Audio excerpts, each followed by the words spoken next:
Yeah, YouTube, of course.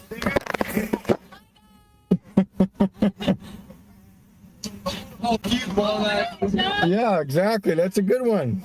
That's good for the ladies to hear, right? They like that. When you swear. It's very attractive. Hey, ladies, if you want a real man, you might want to get somebody older. More mature. More mature. Huh? More What you doing, buddy? Hey, I got this on YouTube, pal. Rolling down the highway, decals galore. Flat earth preacher, Mikey's out for more. With a bumper sticker sermon, scrolling neon lights. Spreading cosmic nonsense, picking verbal fights. Squawk that chicken, Mikey Smith. Preaching flat earth, the cosmic myth. Traffic preacher, making a scene. Rubber chicken squawk, know what I mean? Stop in traffic, tension thick. Mikey mocked a stranger, thought he was slick. The guy stepped out, said he had enough. Delivered a lesson, calling Mikey's bluff. Squawk that chicken, Mikey Smith. Preaching flat earth, the cosmic myth.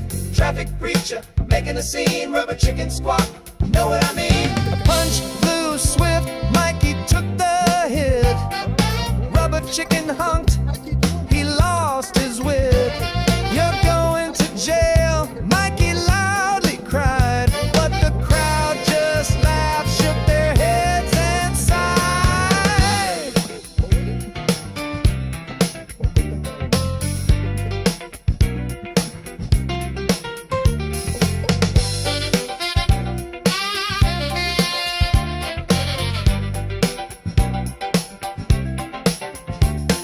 The moral of the story, keep it cool and clear. Flat Earth's got no business causing trouble here. So don't harass your neighbor, don't provoke a fight. Or a rubber chicken squawk might be your only right. Squawk that chicken, Mikey Smith. Preaching flat earth, the cosmic myth. Traffic preacher, making a scene. Rubber chicken squawk, know what I mean? Yeah, Mikey Smith, with your theories and your squawk. Let's keep rolling, less preaching, more walk. Keep that chicken silent, keep the peace intact. Flat earth funk, that's a cosmic fact. Oh, yeah.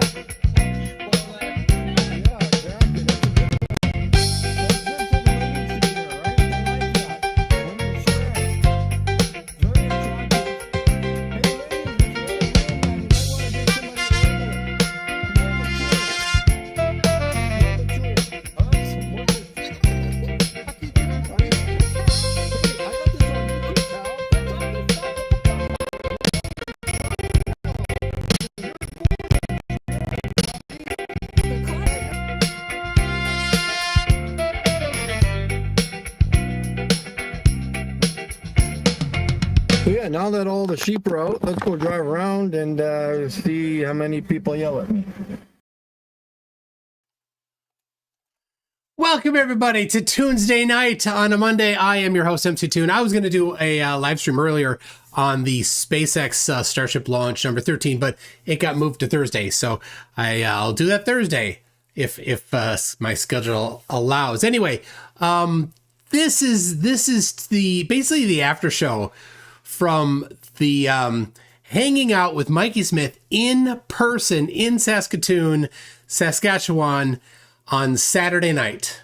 So my wife and kid and Astro Kate and some other people, where there's a larger group than just those that I listed.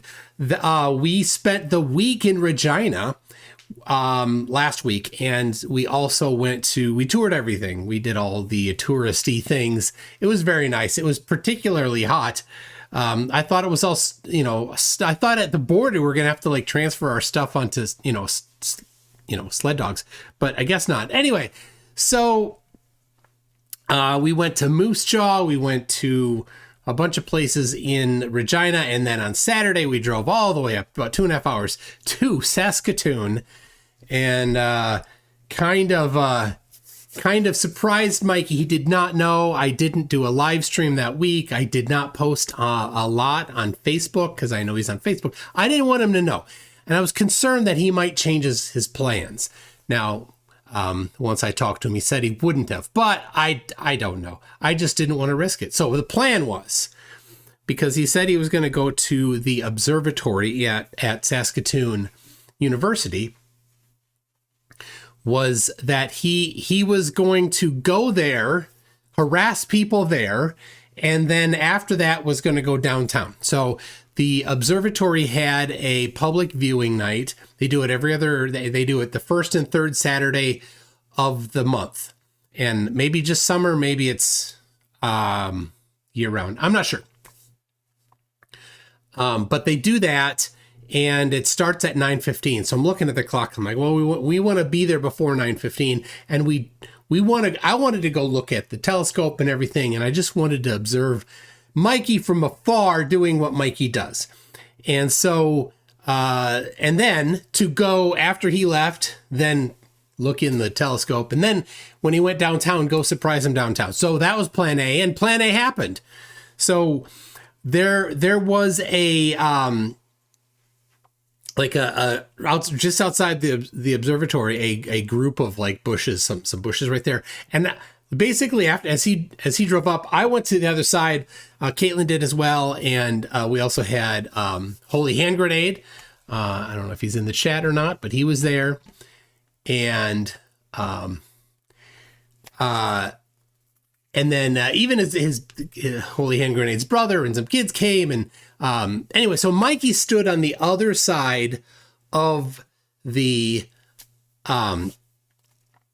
bushes from where I was, and he just basically yelled at the people, held up a sign, and as they walked away, I'd be like, "Do you have a lot of people like that up here that think the Earth is flat?" And they're like, "No, just that guy." So what do you think? And people are like, nah. We Jack Fetter, did I hear you correctly? You caught moose jaw after a week in Regina. I caught moose jaw. I did not catch moose jaw. We went to Moose Jaw, which is a town about 30 minutes, 40 minutes west of Regina. Anyway, so that was plan A. It happened. Then he left, and then I went and looked through the telescope. The telescope wasn't a particularly interesting one. I think it's over 100 years old. So it's cool. This telescope is better for planets, but there were no planets visible at the time. So it wasn't super exciting. I looked through it, and Arcturus was visible, and it's just a white point of light. So, and it's not a computer steered telescope. It has an equatorial mount and a motor to track the stars, but it does not automatically move. So I asked the guy, he's like, how do you get it? He goes, well, we just move it around and get it on whatever we want to look at, and then it moves because of the motor. So that's oh, there we go. Okay. It was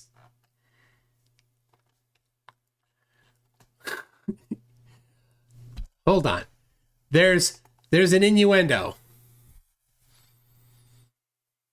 Well, it caught moose jaw. Okay, I don't know if there's a something named moose jaw, so I guess not. Anyway, so what else? I'll just tell you quick what else we did while we were there. We went to the Lieutenant Governor's mansion. Lieutenant Governor represents the crown in the province. We went to, we saw the legislative building, massive building, way too big for the province, but they thought there was going to be more people living there back in early 1900s when they built it. We went to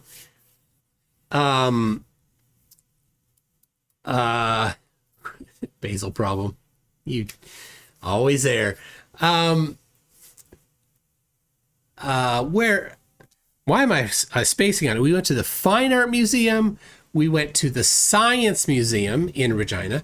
In Moose Jaw, there are tunnels under the ground that were from Al Capone's rum running days. That was a theater-based tour. It was pretty cool. So I measured the ground, which I can show you in a minute here, maybe. So anyway, that's what we did for the week. I don't know if you guys are all super interested in hearing all of the stuff that we did in Regina. I'll assume no, but we did get to see Mikey. So I've got a few things to show. So my camera, I tried to live stream on this. I had trouble. I used Restream. It worked for a bit, and then it swapped out the scene. And I was off screen, and I couldn't get myself back on stage. So I tried to stop the stream, tried to recreate a new one, and that didn't work. And so then I just tried to use the YouTube live stream option on the phone, and it crashed 4 times as I was trying to start it. So then I said, oh, well, forget it. I will just use this camera. And the door is open because the SD card is in my computer right now. And so I recorded everything on this camera. All I've done so far is move it to my computer. I need to render it and upload it to YouTube. I will work on that tonight so that you can have the entire encounter to watch. Some of it was live streamed. That's there. You can look at that. Mikey also live streamed. So anyway. I'm going to bring a panel in of people to talk about it, but I want to talk about a couple things. I did notice while I was in there, I was reading Mikey's screen. I was looking at Mikey's screen. So, well, hold on. Let me first back up.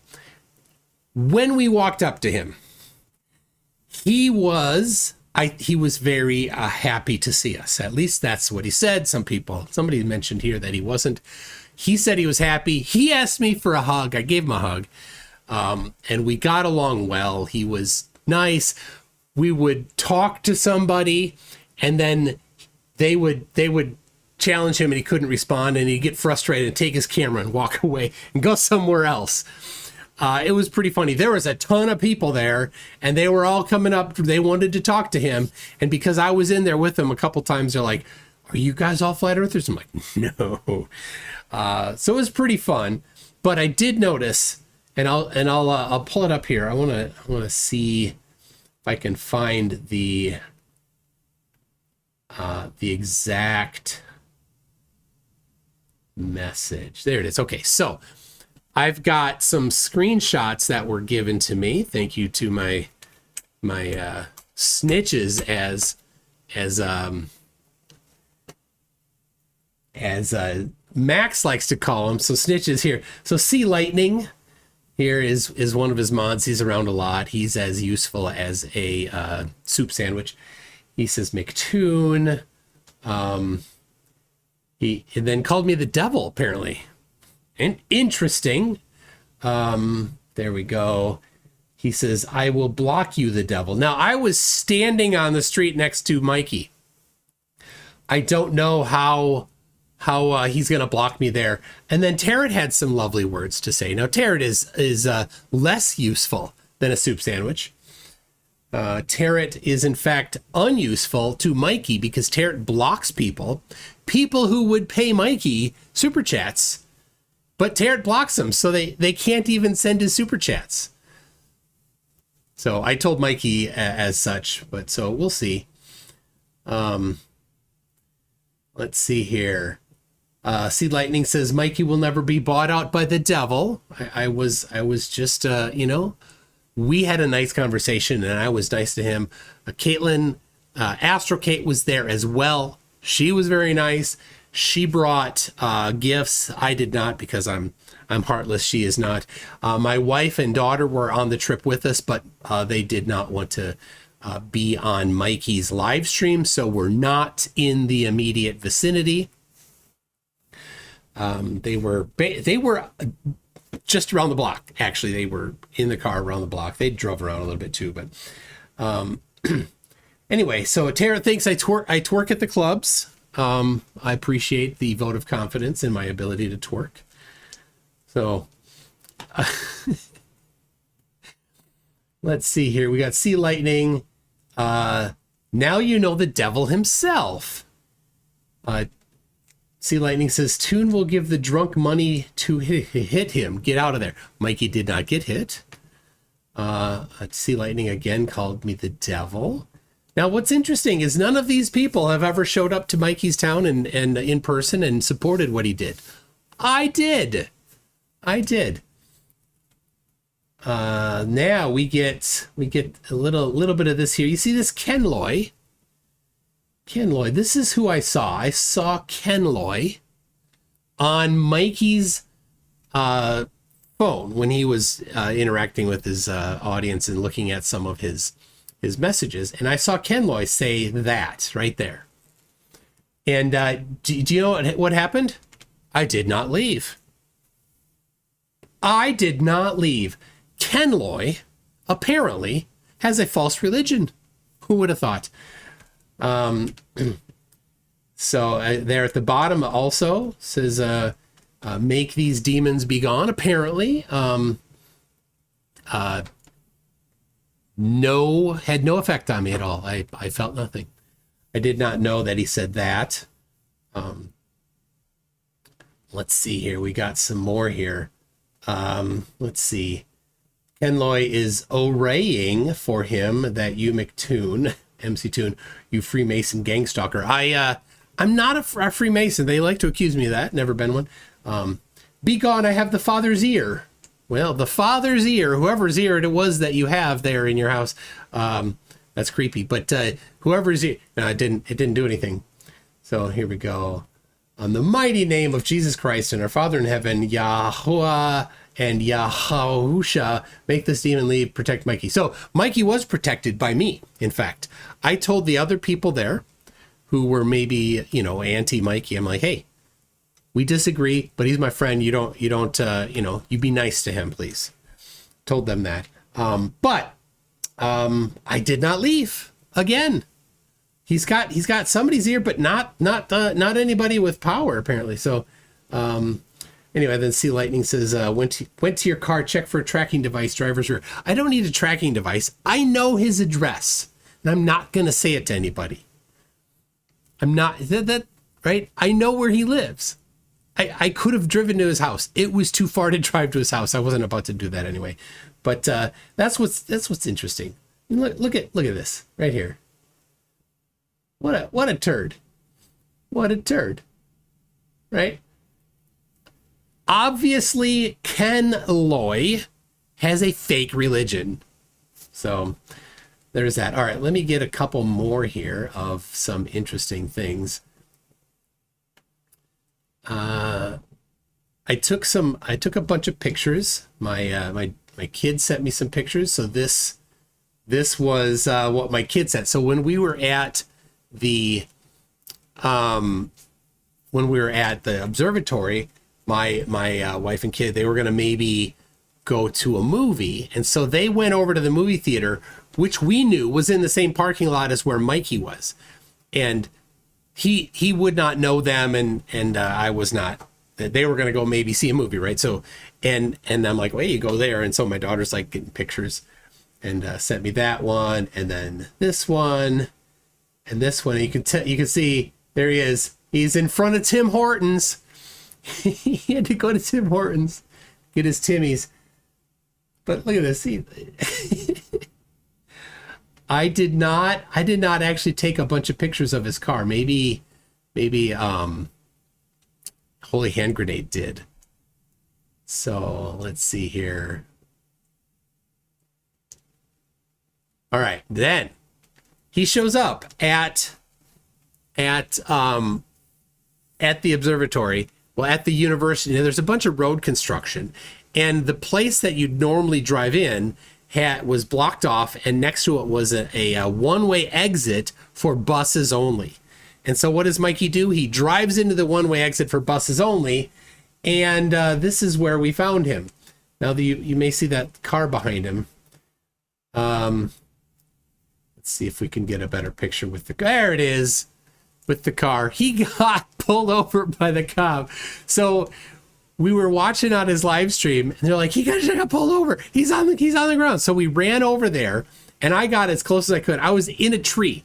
Like, I didn't climb it, but there was a tree between me and Mikey, and I was I had my phone, and I was obstructed by the tree, and I had my phone like down here like this so that my phone could see Mikey, but not Mikey seeing me. Now Mike never looked over. I didn't want him to like see me and run away. So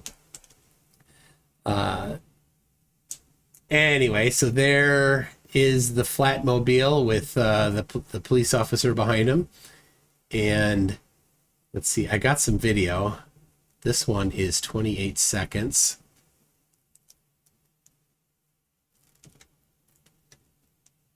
I don't think this is going to be very useful.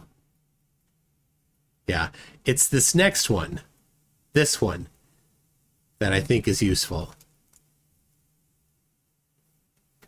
So there he is sitting in the car. Is this the one? Oh, no. Oh, here it is. This is the good one.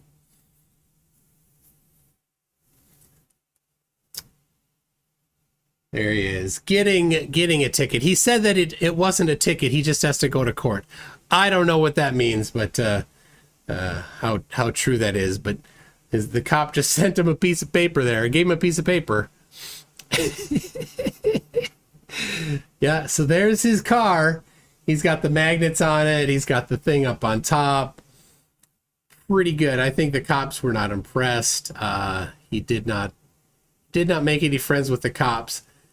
There he's pulling away, and I'm like trying to arrange the phone so that I can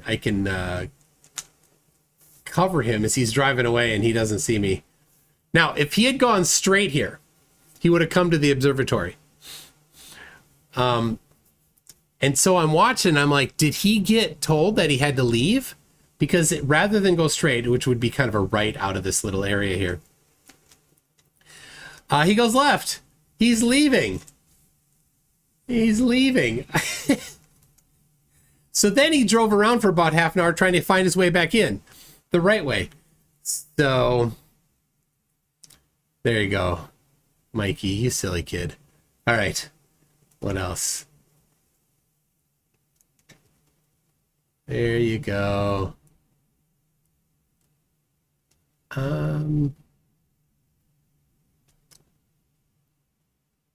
All right, the video's still playing. That's why I'm still hearing the sound. And it's done. Okay. So that's the pre-show. That's the pregame. Anyway, so then he shows up, and I actually took the camera on a tripod and I set it up where he could see it, where it could see him. And I left. I had some other people. It moved around a bit. Holy hand grenade helped. But in the end, I set it where he could see it and just hoped that he wouldn't come up and mess with it, and see that I had a Toon sticker like this on the handle of the tripod thing. He did not see it, but apparently he went up to it and like spoke, like put his face up in the camera. I haven't looked at that video yet. So we'll see how that goes. I'm gonna upload that, and then you can watch them all pretty much unedited. So anyway, so then he came to the observatory, yelled at people, then he left, and then we went downtown. And so at downtown, if you saw the live stream, you saw a little bit of it. So I'll get some of the clip I think I can play. But what I'm going to do is I'm going to invite the panel in here and see if they want to join in. There we go. Today, Mikey did a live stream, and he spoke about it. It was good in the end. Here's the thing. I did not go there to troll him or be mean. I went there to be nice to him, and we had a nice conversation. We, had some back and forth, as people do, but it wasn't mean or malicious or anything. So, that's how I am. But he's, he can be mean, and I'm encouraging him to not be mean. So, Dolly says, with a member super chat, says, "Gosh bless Mikey, he's so precious." Shedsy40 says, "Squawk that twice if Mikey is holding you hostage." I did squawk the chicken. Basil Problem for his $5 super chat. Remember, the next one's got to be 10. Says, "Confronting Mikey is almost as brave as when you explored the pole." Kudos. Oh, I didn't explore the pole, but thank you, Basil Problem. Remember, next one's got to be 10. Nick Ann says, "There's lots to see in Saskatchewan. There's nothing to block your view." I tell you, there were more hills in Saskatchewan. Everywhere that we drove, it was more hilly than in North Dakota. Driving home through North Dakota was significantly less hilly than everywhere we went in Saskatchewan. Icy Spin says, "Chirper is bogarting the stream again." Jack Fetter. Evil Producer One says, "Innuendo, as long as you're not doing anything in my endo." No, don't worry about it. Tim Davidson says, "Never measured, but I have tallied the ground. 1. Yes. I will show. I grabbed that today. I put in the numbers. So probably next week, what I'll do is I'll go on a Discord server and I'll talk to them and give them an opportunity to measure the ground, because they don't want to look at the sky. They only want to look at the ground. So I did it. This will be the second time. I did it twice on the trip to TFE. I did it in Punta Arenas and in Antarctica. I tried to do it in Santiago, but I did not measure it the right way. I used, you want to use the same GPS. So I used 2 different GPSs, and they're very slightly off. And so it gives spurious numbers when you're not using the same method to do the measurement. I did the same thing when I was in Tahoe, made the same mistake in Tahoe. So so that's 2 successes, 2 where the methodology was flawed. Then I did it in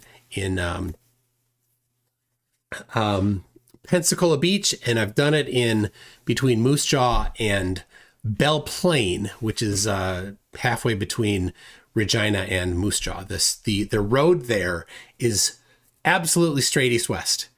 So we can measure the ground. So I measured the distance. I got the GPS coordinates start and stop. And so we can compare what the flat earth says and what the globe says. We know what the results will be. Icy Spin says, "I wonder if Mikey's chest is tingling from the hug." Yeah, there was I'm not going to mention it, but there were some people noticing something.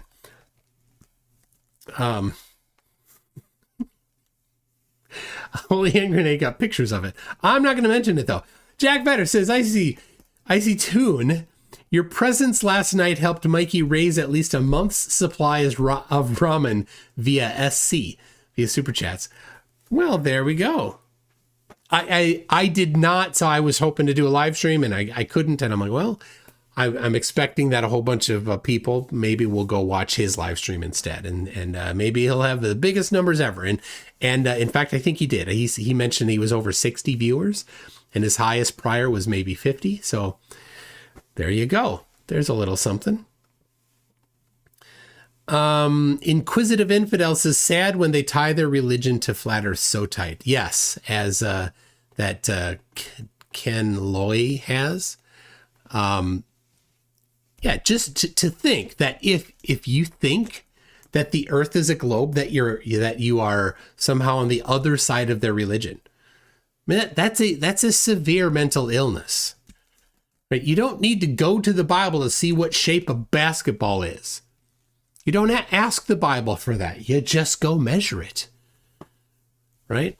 But no, they need to go to the Bible to determine what shape physical objects are. That you could check yourself. Never mind that. So, all right. Tim McAfee is a new member at Newton. Thank you very much. Jack Fetter says, aren't you worried Mikey's going to have your pension? No, I don't have a pension.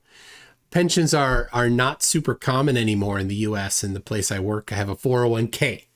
So I'm not worried about him getting that either. Jack Fetter says, Real World Regina, Flurf Edition. Yeah. So Mikey lives not in Regina, and I think he used to live in Moose Jaw. He used to live in Assiniboia. He does not anymore. He's somewhere else. I don't know if Astrocate is kicking around yet. Oh, there. And give me one more here. Astrocate. Jim Daniels says he was lost. He had to fire it up Garmin Satellites A. Yeah. All right. Let's get. So I put there's a group of people that were helping with the Regina information. They're all invited, but Astrocate's the only one here so far. So all right. Hold on. All right, they can hear you now, Astrocate. Welcome. It's true. I did it.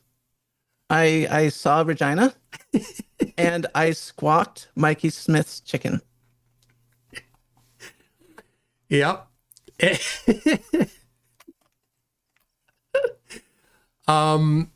You brought him a gift. You brought him 2 gifts. I was the heartless one that brought him nothing. Yeah. So I brought him. So this wasn't planned at all. I didn't think to get Mikey anything on the way. In fact, I wasn't even sure if we were going to see Mikey. But while we were in Moose Jaw, there was a little souvenir shop, and they had soap for the goat. And I'm like, that has Mikey written all over it, quite literally. He is the goat. And so I got him that. And then when we were visiting the museum, I saw this pen, and it has a level in it. And I said he could just put it on the ground and measure flat Earth. He'd love that. So I got him both of those, and it was indeed a hit. So I'm glad that he's very happy with his gifts. Yes. Yeah, so maybe he can bathe a little more often. He didn't smell. No, he did not. Yeah, he was fine. Yeah. Rumors of his stench have been greatly overstated. Yeah. And it was hot. It was cooking hot. Yeah. And he did not. So there you go. Yeah, exactly. Let's see. What we did do though was, and my wife and Kitty even were getting in on it. We talked to people everywhere on whether or not they knew a guy who's got this big triangular thing on the top of his car. He's got this stickers plastered on the side of it. They're like, oh, I'm not sure. And he thinks the earth is flat. Oh, that guy. I know that guy. And we started counting, but we lost count. Yeah. So on the first day we were in Regina, we were at the government house.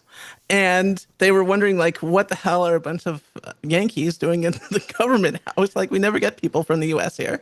And we're like, oh, we're visiting Regina. Like, what made you come to Regina? This is a question we got a lot. What made you come to Regina, for God's sake? And we mentioned Mikey Smith, and the person at the government house giving us the tour was like, oh, yeah, we know that guy. And I nearly fell down laughing because no one, like, I didn't think anyone would know of Mikey. Like, I don't know the crazy people in my town, right? But she knew. And then we're like, okay, we got to just ask everyone. And I would say we had about a 90% success rate of people actually knowing Mikey. Yes. Yep. And so, yeah. And so when he says, like, I'm famous and everyone knows me, I'm getting all these emails, it's kind of true. He really did. He's made his presence known, but not in a good way. None of them said, "Oh yeah, he's great." No, they're like, he causes a nuisance, or they would just say nothing, and you could tell by their saying nothing that they were doing what their mom said. If you can't say anything nice, don't say anything at all. Well, there was that one woman. So we went to the tourism board in Moose Jaw. And of course, they're very interested in why people are coming to Moose Jaw. And when we asked them about Mikey, we got some hands in front of their face. They all knew him there. Yes, they all knew him. Like 4 people. Yep, all of them all knew him. They seemed quite embarrassed. Yes, because he's more from Moose Jaw than from Regina, I think. Well, I think he travels through Moose Jaw a lot to get wherever he goes. So he has to go through Moose Jaw to get to Regina and or Saskatoon. Yep. My favorite, though, was the guy at the legislative building in the entryway. Who the kid was maybe 20 years old. And he's like, yeah, I know him. He used to drive around our school because this kid was from Moose Jaw. So he used to drive around the school in Moose Jaw. And this kid laid down in the parking lot so that Mikey couldn't drive past where he was at. He volunteered to be a speed bump. And his principal, the guy's principal, was like, that might not be smart to lay down on the road in front of a guy that's crazy and thinks the earth is flat. Yeah, so Jack Fetter has picked up on something. Moose Jaw, come to Regina. The jokes are literally killing me here. Yeah, so yes, the Canadians collectively welcomed us to their Regina, and we had a great time.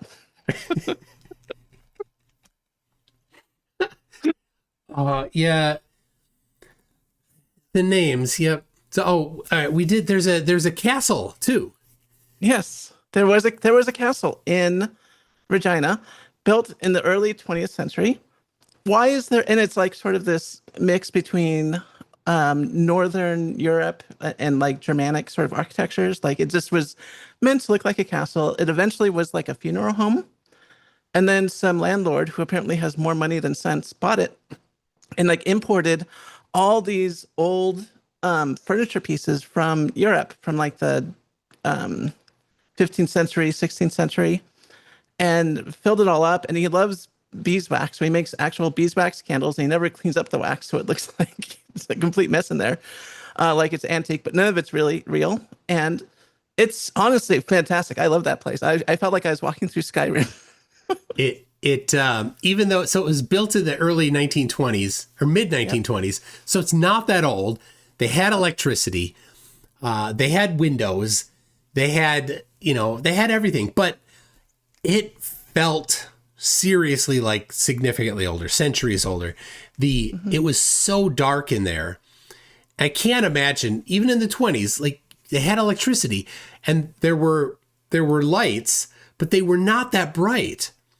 Yeah, and they still had like large flat screen TVs and projectors on the wall, which I thought was very authentic to the aesthetic of the So the guy lives there and rents out rooms. Yeah. So if you want, you can go stay there. He said the main suite is $2,500 a night. Mm-hmm. I think not cheap. Not cheap, and that bed looks really comfortable, though. I will say that was probably the most comfortable looking bed I've ever seen. Yeah, the furniture was all. It was really cool, but he really worked hard to make it look old, because they certainly didn't have only candlelight there in 1926. But he had the wax, the beeswax candles that had dripped down all over the place. So it's just, if you look at some of the older pictures and recreations and movies and stuff from the era, the wax drips over and covers everything. And he did that. It was cool. Yeah. And it smelled good because it's all beeswax. Yeah. And it smelled good. And he gave stories about how people before toilets would, pee on the walls. But of course, that never happened in that building. Although we did see some of the first toilets in the government house. Yes. The government house is built in 1905, 1901, somewhere there. Something like that. And they were one of the first buildings to have electricity and plumbing. And they had sort of the original like toilet on display. And I thought that was fascinating. Like, there's a lot of history and stuff, but the toilets, that blew me away. It looked normal to me. It was just porcelain, but the tank was up high on the wall. Yeah, and there was a pull string to flush it. And supposedly it was so loud that you could not go to the bathroom in the middle of the night lest you wake up the people staying there. So they still had chamber pots. Yeah. I'd use a toilet, but okay. Yep. Come for the names, stay for the toilets. Yes. I had Indian food 4 times on the trip, so bonus. They have really good Indian food there. Yeah, like most places, there's very good Indian food. I will say the best restaurant, if you go to Regina, is on the Wascana Lake area. What was that place? The Willows? The Willows, yeah. Yeah.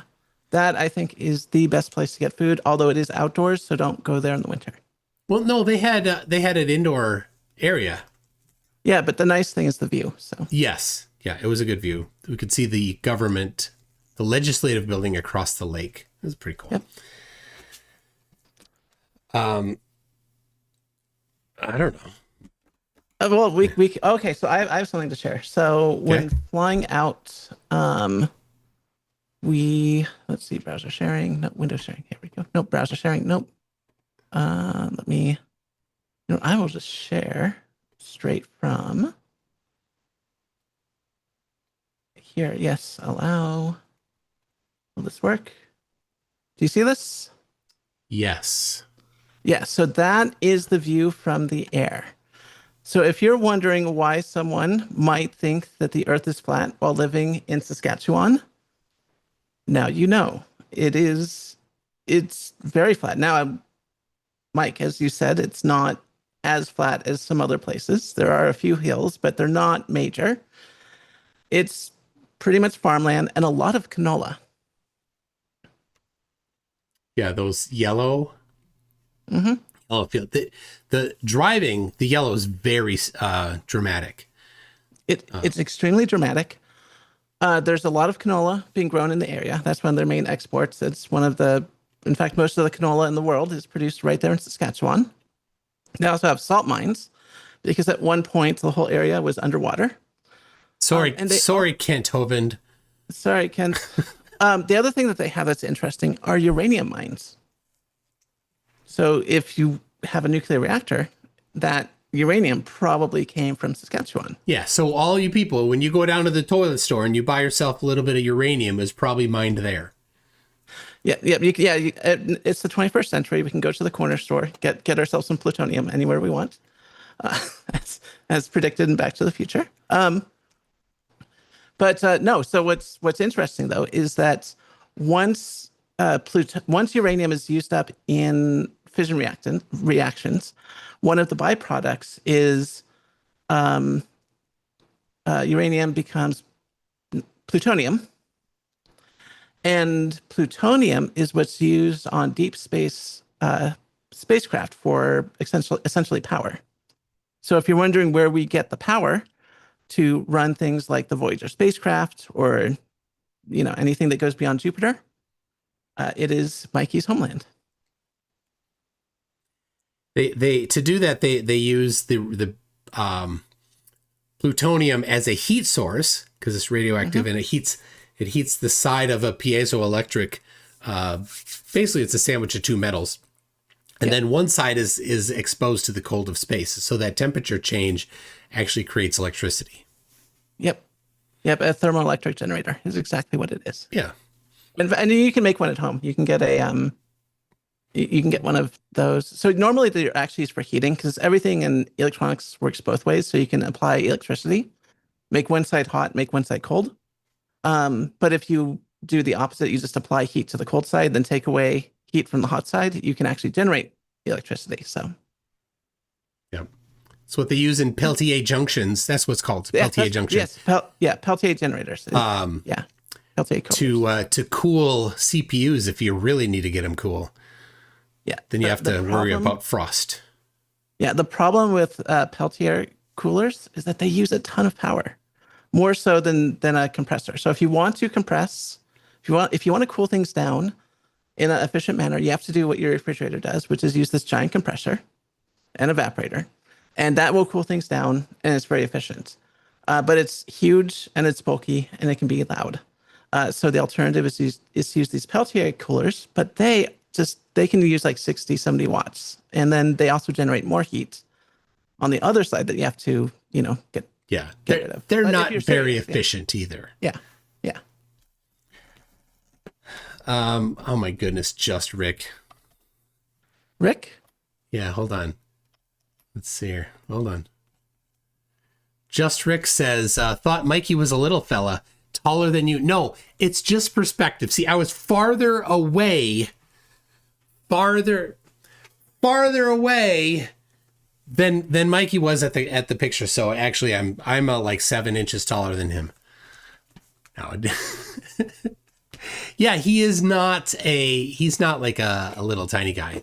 I'm with you there. That it, like, he's got such a little kid mentality that you think he's a little kid, but he's a fully grown up adult boy. Just the brain is, let's see. Charles M.A. says, Mikey has me blocked, so I didn't join his stream. Yeah, that's the thing. And it's not Mikey that's doing all the blocking. A lot of the time it's Tarot. Tarot likes to block people. And so I told Mikey, Tarot is blocking people that would otherwise maybe super chat you, and you're losing money on Tarot, and Tarot's not giving you money. So what are you doing? Jack Fetter says, Toon, you have a pension for being way too literal. Okay. Mom.hotpocket sent a gift. What? Amazing. Thank you for that. That was the little that show up in the chat here. The ones that are different than the super chats.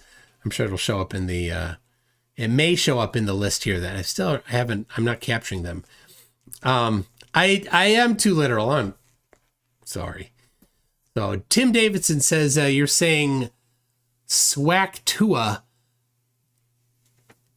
You're saying Swactua, that thing?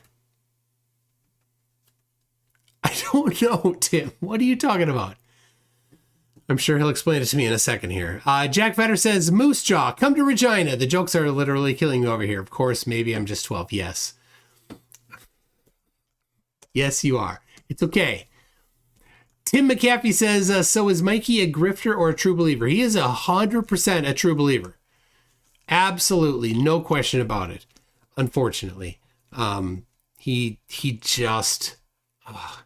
So when he was talking to people, his opening is, the horizon is always flat. Right? It's not.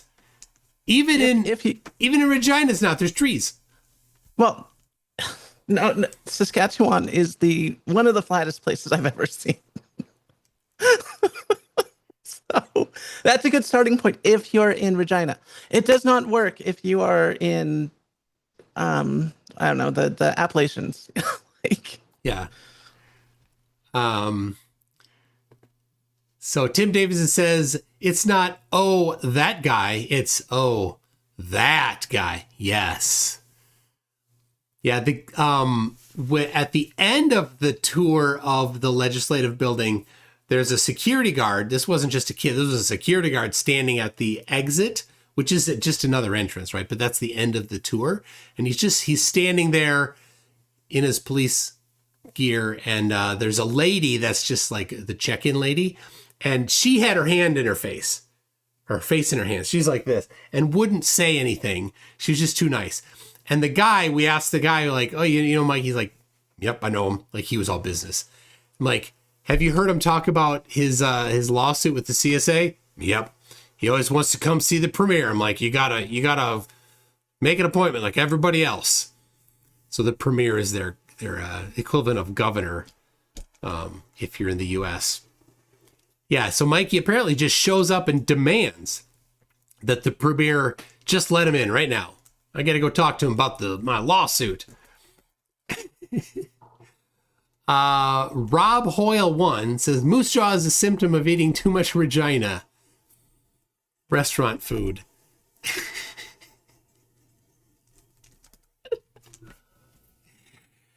Jack Vetter says, any chance it was still 1990 in Regina? The bro hairstyles and clothing had me question the timeline. Was that from the downtown Saskatoon? Yeah, they were definitely caught in a time warp. It was not. Yeah. Scotty Orange says, did you find the spot where he got punched? I think that was after going to fireworks. So it was on a dirt road somewhere. So any dirt road would be appropriately similar. So, but other than that, no. I like this. Rossi says, Mikey, big, like Lenny. Gonna pet the rabbits like Lenny. Okay, George? Tell me again about the rabbits, George. Well, if you know. Tommy Gronvald for 50 Nokias says, Mikey said you could lose some weight after all that tab. All that tab. Tab is sugar-free, by the way. And it's sweetened with saccharin. Don't tell Mikey, but this is just water. It's just refilled with water. But yep. Jack Vetter says, I'm not in Regina as much as I'd like. Jack. Tim Davidson says, you both said you squawked the chicken. It was a reference to the Hawktua girl. Apparently my spelling's just horrible. It was Squawktua. Never mind. Got it. All right, I got it now. It was a stretch. It was a stretch. All right. I back to work today. So this, oh my gosh. So Saturday we left there about 1 a.m. and then drove about the 2.5 hours back to Regina. So got to bed about 4. And then Astrocate and the others that you were with left at 7.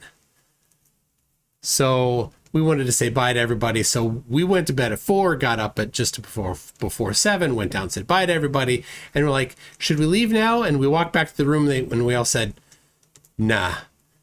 So we went back to sleep for 2 hours. And then my wife and I went to the water park again. So I went down the water slide a couple times. My wife, so she had been outside and I was inside, like getting ready and doing a couple things. Then I came out and she's like, I went down the water slide 11 times. I'm like, oh my goodness, that's great. I went down the water slide twice. Yeah. There's 2 slides. One is transparent and it just sort of goes around, lets you out, and then water got in my nose. And I was like, that's okay. Then I tried the other one, this time holding my nose, but it's like not transparent at all. And it's the most claustrophobic thing I've ever gone down in my entire life. Because you're sort of like half submerged in water, so it's like, am I going to drown? I can't see outside. It was nerve-wracking. So I was like, okay, I'm done. I've never had problems on the opaque water slides, but as I'm going down it, I'm thinking, you know what? People that have a little claustrophobia might have a problem with this. Yeah, I don't have claustrophobia, and even I was like, no, this is too much. Especially because the water in there, you're sort of half up, and then it's very humid in there as well, so it's hard to breathe, and yeah. Oh my goodness. Tim Davidson says, I see your tab and raise you Diet Right. I remember Diet Right. Brenda Create says, did you pick up ketchup flavored chips in Canada? We did. We got a box, and my son, I think they might be getting delivered today. So my wife and daughter are out. There's Ultimate, there's Frisbee practice, there's picking up the dogs, there's going to see other kids. So I think they're out doing a bunch of errands right now, so they'll be back later. But Oh yeah, Ultimate's done, so they may be back headed back soon. So let's see. Jack Fetter says you should have placed a plaque at the spot Mikey's face was spared by the Coriolis effect. Was it Coriolis that caused him to miss, or was the guy just a bad? No, it was Coriolis. I'll go with that. RC Cola was the best cola. Oh, no, that was not. I don't think is RC Cola still available? So today's been a busy day on YouTube. If you don't know, Nathan Oakley was on Gem Panda's server, which Gem Panda's is a globe server, and he was making a fool of himself, as he always does, where he makes an assertion, and then when anybody has a response to him, he talks, and he has a system set up to automatically mute Discord when he's talking. So he has constructed a method where he can go to other Discord servers and still have it be an echo chamber for him. So none of his indoctrinated cult members can hear when the correct response is being presented. He just talks over them. So there was that. Mikey did his live stream. Craig had a 4-hour debate with a baby flurf that claims that he's been a flurf for 10 years. My goodness, was he dumb. And I was there was going to be the Starship launch that got moved to Thursday. So we'll hopefully watch that Thursday. So yeah, Nathan's version is heavily edited. Is this, I'm seeing people saying that, oh yeah, it is. I'm seeing. What's fun? Yeah, I'm seeing. You're coming in fine over Zoom. Yeah, It's a stream. So it's this YouTube side. This is weird. Yeah, it probably is YouTube. Yeah, zero bits per second. 1600. I'm looking. I need 6000. It is not. It's not going well. Come on, YouTube, get your stuff together. Still 0. There you go. 3,000. Oh, went down 2,000. I don't know. 0. Maybe this is God, because all that praying for you to go away. God's like, I'm gonna tear apart his connection. Yep. From Kenloy. Kenloy is Kenloy, yes. The message finally got to the father's ear. There was this delay. There was a lot of lag in the system. What a bunch of nonsense. He's like, I've got the father's ear. Really? You're boasting about imagining that God listens to you more than other people? Yes. Wow. By the way, speaking of weird stuff, we gotta go over this. I just found out that Mikey wrote his own thing for the pamphlet.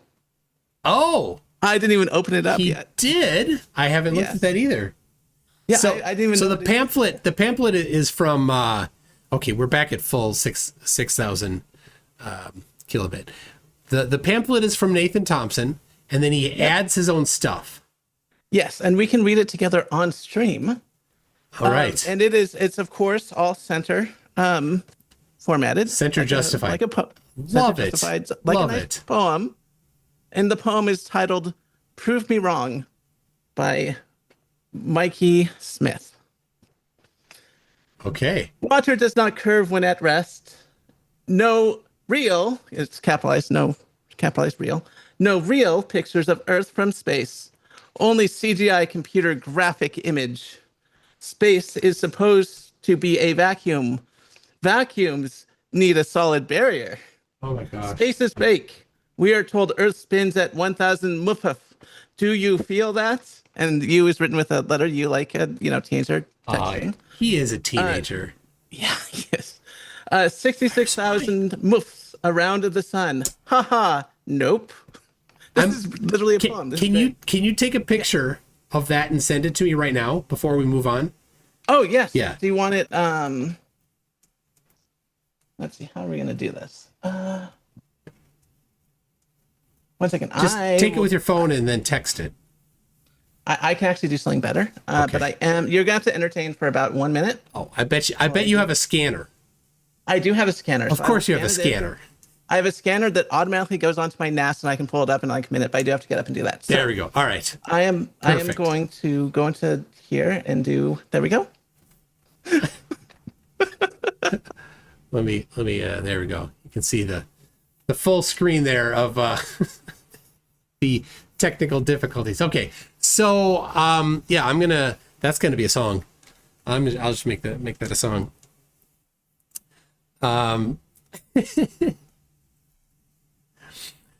Jack Vetter says, pro tip, make sure your network cable has no knot in it or your chair isn't on the cable.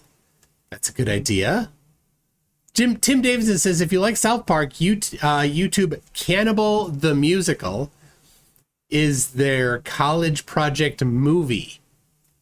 That sounds great. I'll have to look at that. Tim Davidson says, because Tim has YouTube Prime, there are whole swaths of the internet that have not met Lord Illuminous Pooh, and that's just sad. So, okay. When setting this up, I click, so YouTube tries to get me to say yes to adding ads every single time I make a live stream.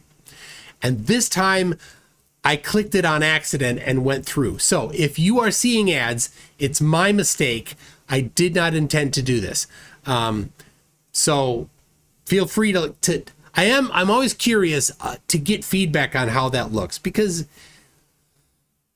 it's good to get a little ad, but I don't prefer to annoy people in how they do it. Cause I've been on where the live stream has it and then it goes to this ad and then it jumps to where it currently is. So you miss the time. I'm like, well, if you're going to put in a 5 or 15 second ad and then bring me back to the live stream, how about you automatically play it at 1.5 speed so that within 1 or 2 minutes I'm caught up. I would not mind that as much. So I don't think they're doing that, but I don't know. You let me know if you if that's how. I can't capture that one, Brenda. The one that Brenda says here, if your cable has a knot, the electrons get all tangled and it's hard to get them apart. All right. So I have it. It is on my NAS. Let's see where I put it. I put it in Documents, Scans. You could email or send on Discord. I will throw it on Discord.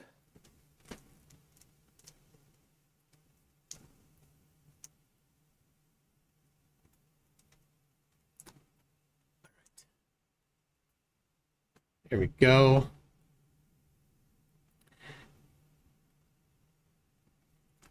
Let's see. Downloads. Okay. Name it Mikey's Flurf Poem.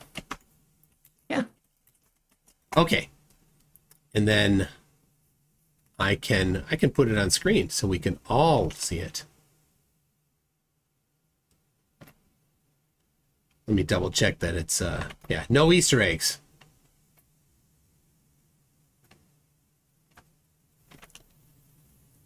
All right. There's that. Up and there it is. Live activism in Saskatoon. Well, that's not it. There it is.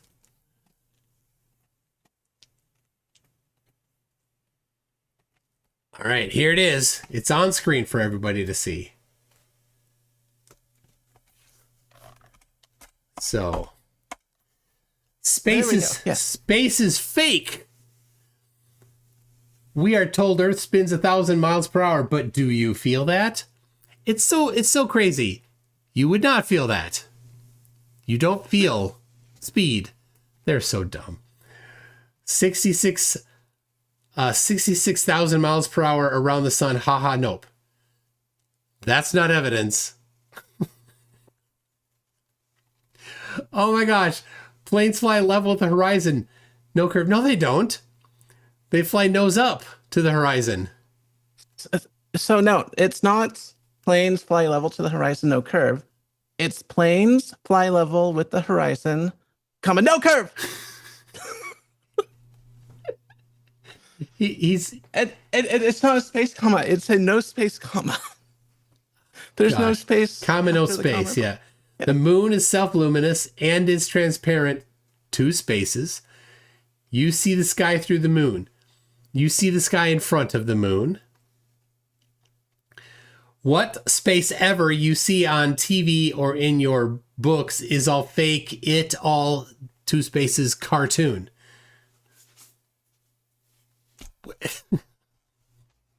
I have a book that's not cartoon. Hold on, I'm gonna grab it.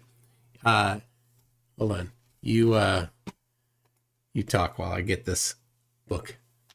Okay. Well, I can't share anything. Well, no, maybe actually I can, since it shows me on the screen. So I will show you pictures of Mikey's car. So let me see if I can do that really quickly. I can go to OBS here. Oh, you're back already? Never mind. All right. I was going to show people pictures I took of Mikey's car, but you are back. So Oh yeah, get those queued up. those are queued up, yeah. Okay, so I'm gonna show this book here, Fitzpatrick's Color Atlas and Synopsis of Clinical Dermatology. This is a serious book. It was given to me. It's 1,100 pages. Given to me by my good friend at his wedding.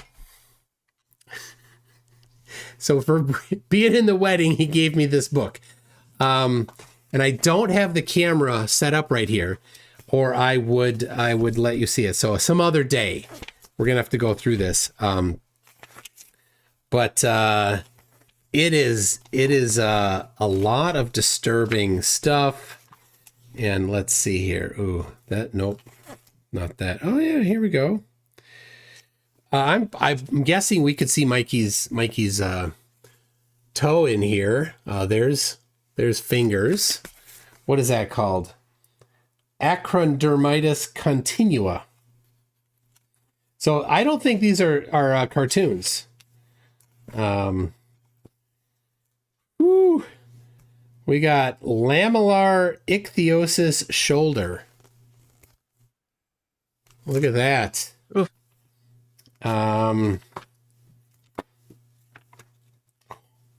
Yeah, see, a lot of these are being medical. There's a lot of things that I can't show on YouTube because they're just medical stuff.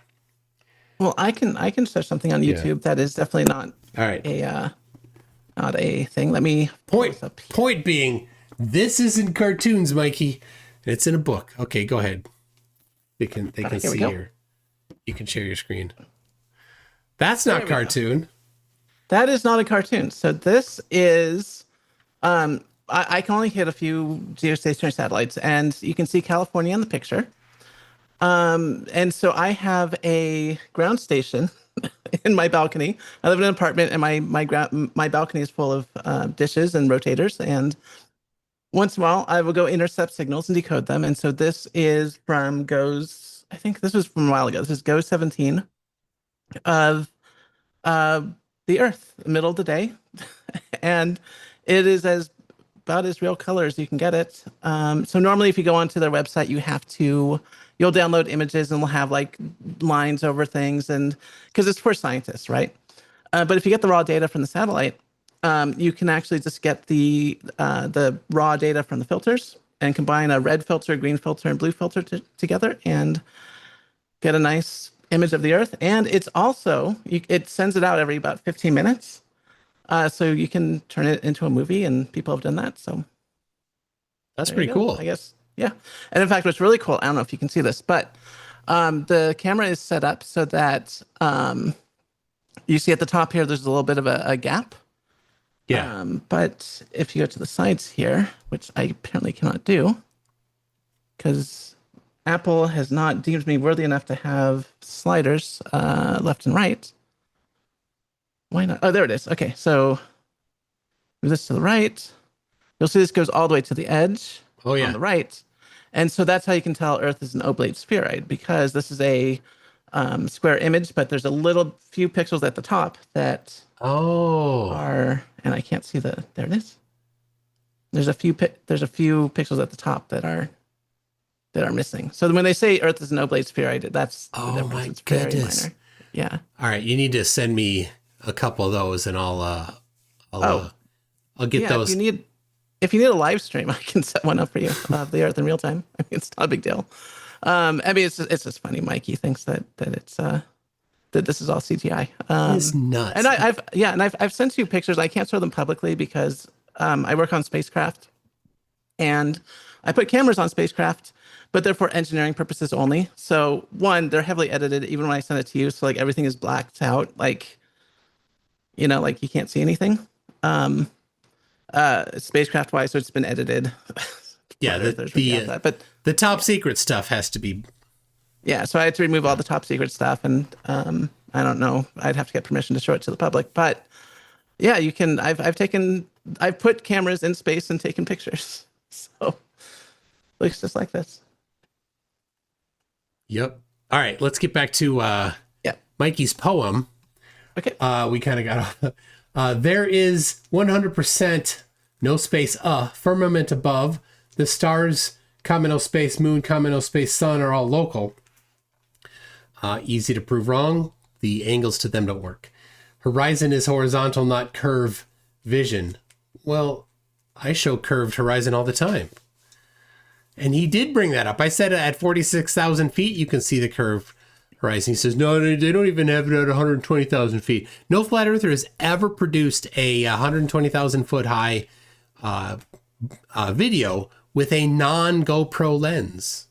Never done that. He says, Earth is stationary. You do not feel yourself spinning. You would not feel yourself spinning. You know what you don't feel? You don't feel yourself stationary. I was thinking about that.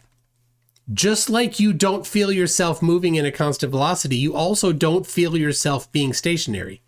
We have no senses that identify velocity. Your government lies to you about everything, but Mikey receives money from the government to live his life. Flat Earth 100%. NASA uses fisheye lenses to show fake curve. In fact, the opposite is the case. Flat earthers show 120,000 foot high balloon footage with, they call them fisheye, but they're barrel distorting lenses. Icy Spin says, how hard is one proofread before you print 2,000? Yeah.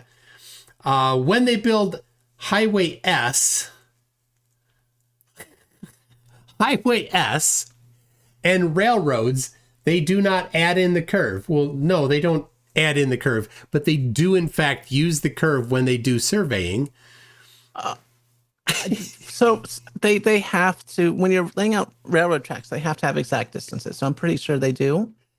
I mean, and they do the same for like bridges as well. Like anytime you build any sort of large, long structure, especially if you're working with metal, you need to know the exact lengths that you're going to be building with, so you can get accurate estimates to the cost. Yeah, just to declare with no information how surveyors do their job when you're not a surveyor and have no idea how they do their job. That's some Dunning-Kruger there, isn't it? Let's see here. When they 8 inches per mile square means 10 miles at 66 feet of curve. You do not see that in reality. When did he measure that? He did not. Again, he comes back to this one. The moon is not a rock. You can see stars through the moon. That's never happened. Have you ever noticed they make that claim a lot? But the only thing they have is they have one picture, not a video, one picture that a guy took when it's got hot pixels in it.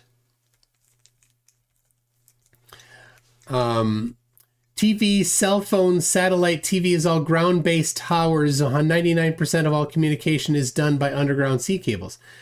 So 1% is done by satellites. So if only there was someone here who actually worked on these systems for a living. If only somebody who actually has knowledge, firsthand knowledge of it was here. Yes, if only. But no.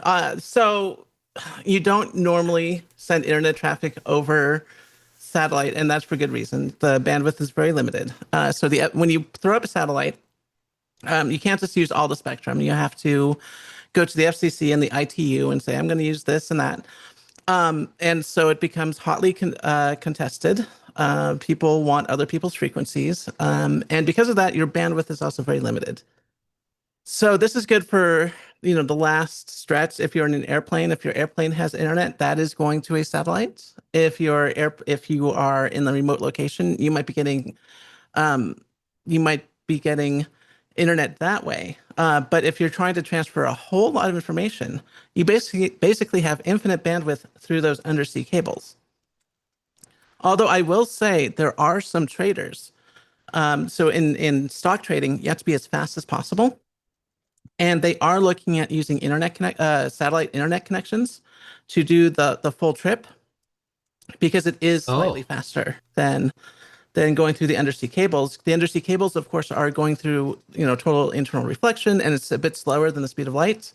Satellites like Starlink, even though they have to go up 400, 500 kilometers to reach them, and they're a bit slower, the optical links are straight on to the next satellite. So it travels thousands of kilometers through straight light and then back down, which is faster than undersea cables. So that's the only use case where people really need that satellite. Although they're also looking at things like ham radio to do similar things. So that's interesting. Yep. I'm gonna think about. Just pull your own fiber, people. That's the problem. Just get some dark fiber between you and the exchange. That's the problem, is that fiber, when you do total internal reflection, kind of bounces up and down, and it's going through a medium. So it's a little longer. So it's a little slower than is it that, or is it the number of routers between them? Because routers can add more than just that. Yeah, there's also the routers between them. There's more routers and signal boosters. So you can only send a signal so far down a cable before it needs to be caught and then boosted again. So all these things add up. And when you have to be the fastest, it matters. Aldebarand is wondering why Conspiracy Tunes isn't coming. I don't know what way he's looking for Conspiracy Tunes. That's my other channel, my pre-recorded video channel. I haven't posted on there for a little bit. Been busy. Maybe you want to find some of the Antarctica footage. That's all on there. So, all right, let's see here. He goes. He says, "Please do the research about truth." In all caps, very nice. YouTube quote space 200 proofs Earth is not a spinning ball.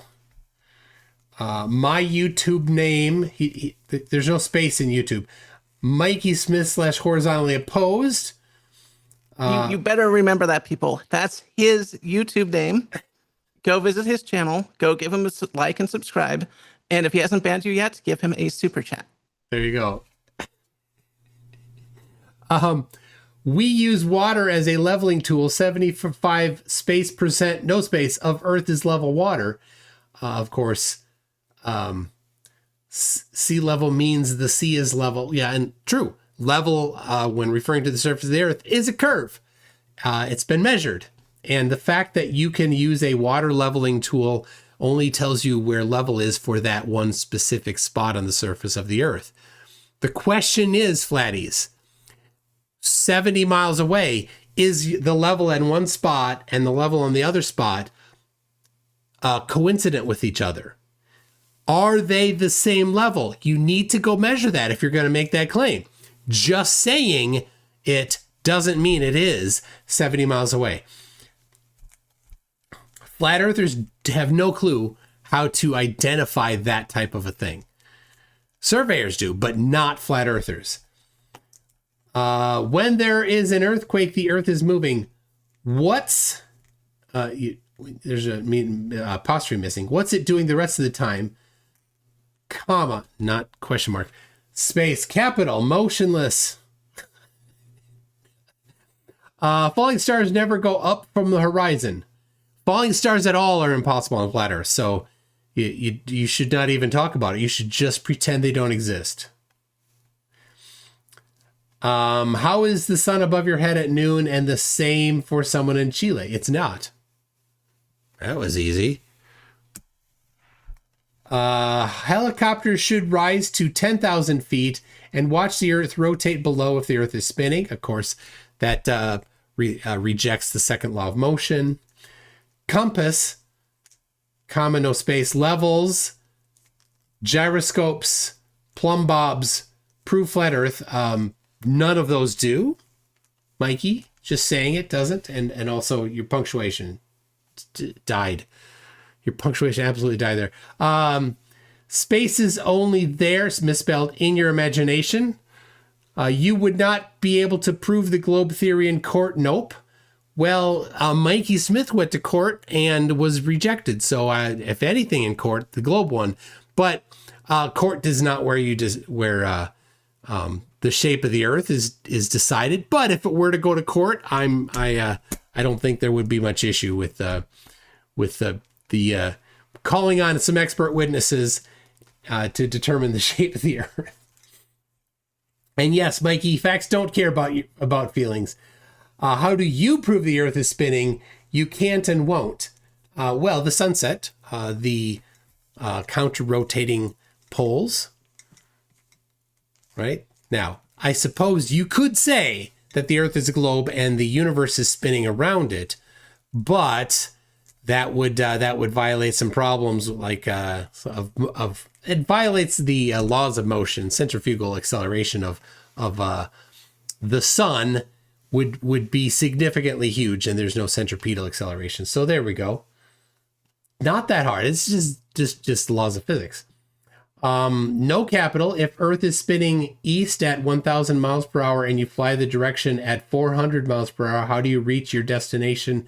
Comma, space, capital A, answer, colon, no rotation, 2 spaces below the plane. Well, I disagree. That again is rejecting the second law of motion.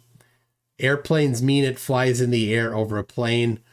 Just playing word games isn't anything. Take a minute to look at the sky with binoculars and look at the Milky Way. It's a place in the sky, not galaxy. The stars are no more than 65 to 70 miles up. Oh, geez, Mikey. Look up Go Fast Rocket on YouTube. It hits the firmament. They're so simple. So simple. Please look at the truth and please turn off your scripted news, fake news, and do your own thinking.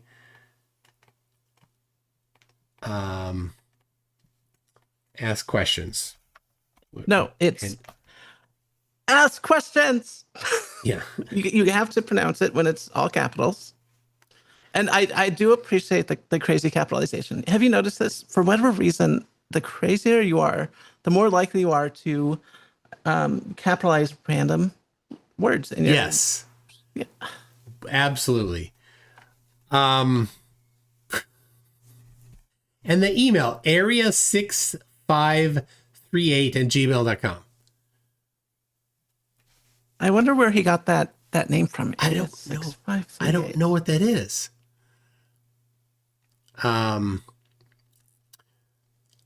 Let's see here. Icy Spin says, pro tip, run your jokes by me before super chatting. Yes, there you go.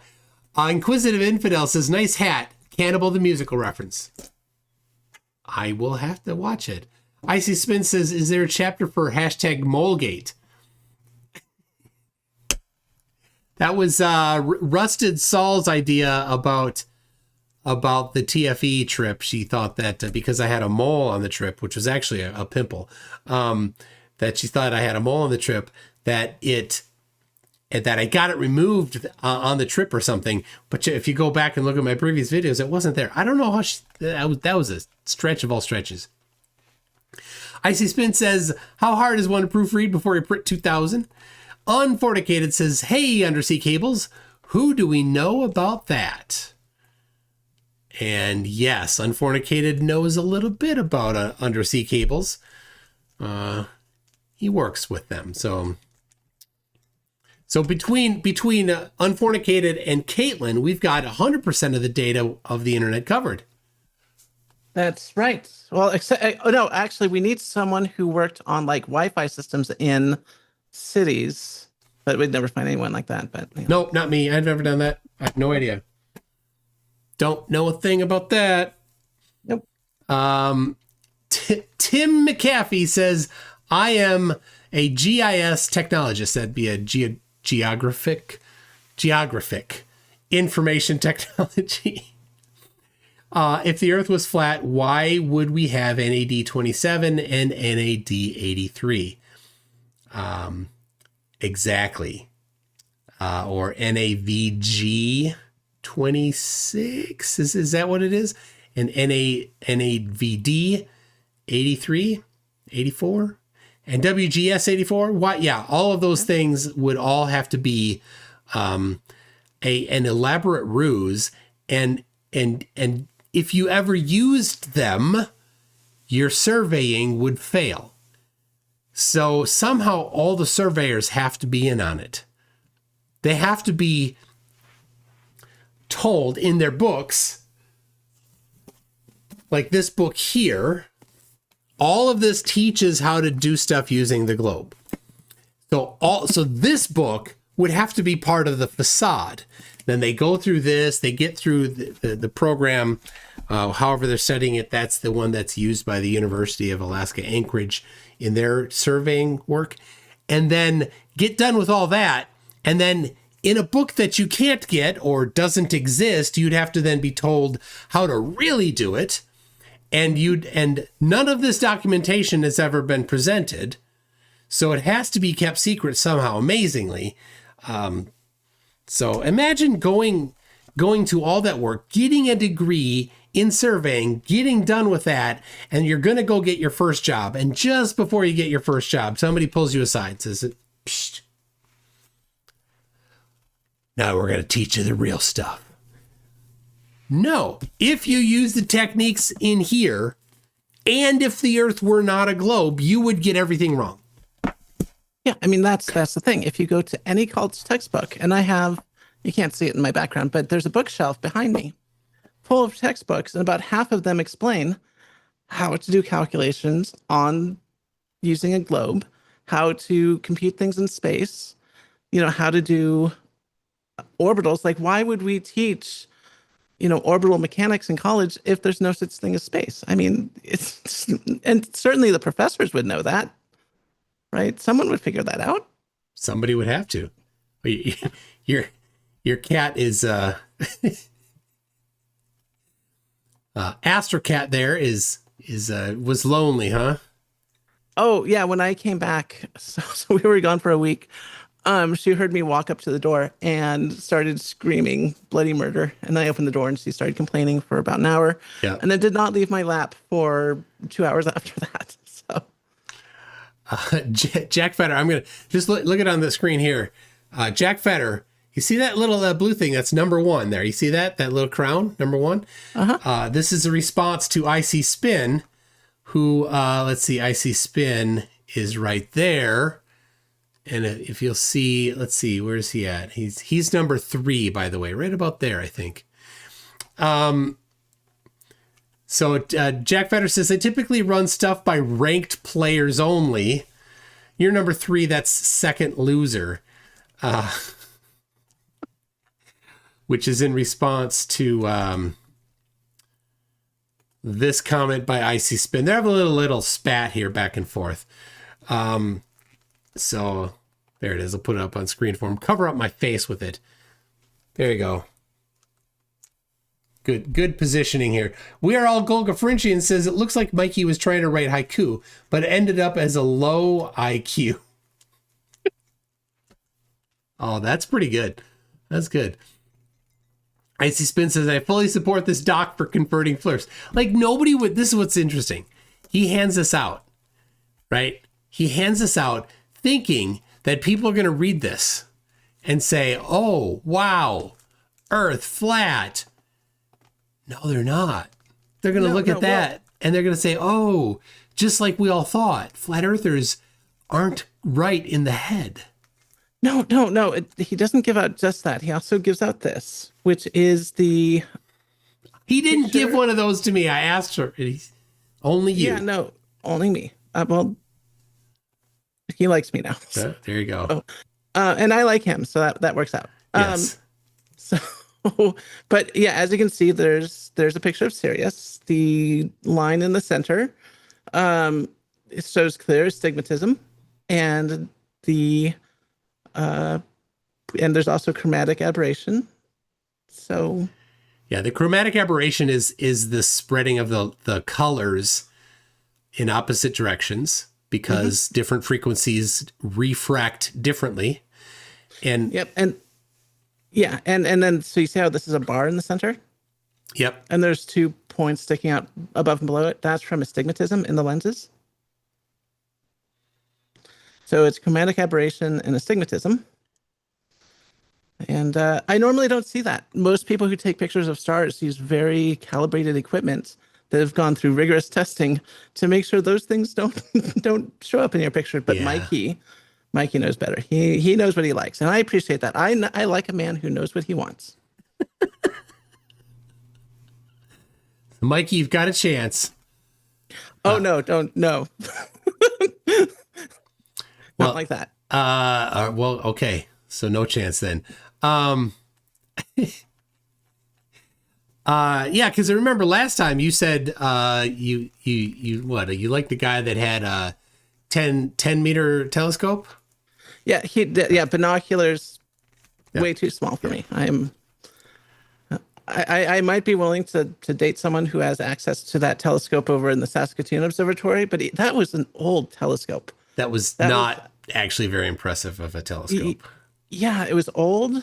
I think it was like 6-inch diameter. So like the one behind me, which is, I designed it to be portable. Like that has like shoulder straps. I can put that in a wagon and drag it out to the parking lot. That has a diameter of 200 millimeters or 8 inches. And a similar focal length. So, you can, and also newer equipment, newer sensors and stuff. So I can. Yeah, the telescope they had did not have any electronics on the sensor either. So you can only look through it. They probably can swap in. I wouldn't be surprised if they had something that they could put in, but for a public viewing night, they wouldn't have that on. So. Well, not necessarily. So for just astrophotography, you not only need a good telescope, so you need a good diameter aperture. You also need, good focal length. But if you're specifically doing photography, you have to make sure that your lenses and everything is apochromatic. So it's a refractor. So you have to make sure everything is apochromatic, and you have to have some kind of field flattener to get really good images. Now, what they could do is do like spectral analysis of certain stars with something, but it's too old. So they did say that they do more planet stuff. Yeah, that's what it'd be for. So if you wanted to optically look at planets, you want something with a very long focal length, and you don't need a very low focal ratio, which is basically what they have. I think it's like 3,000 millimeter focal length and about 150 millimeter diameter aperture. So people can do the math on that. But yeah, like, and what's crazy is, so like that, the telescope behind me is set up to look at nebulas. So there's actually a focal reducer. So it's only about 1.5 or 1.4 meters in focal length. Stock, it's about 2 meters. But if I were to put like a Barlow lens instead of a focal reducer, I can get that up to 4,000 or even 6,000 millimeters of focal length, which is what people do if you want planetary images. And that's the thing about astrophotography, is that every telescope needs to be set up for whatever you're specifically looking at. So I have pictures. I took pictures. I'll do pictures in a second here. Yeah. Patch von Braun says it's an F20 scope. Thank you for doing the math. Is that the that would be the one in Saskatoon? But what's F20 mean?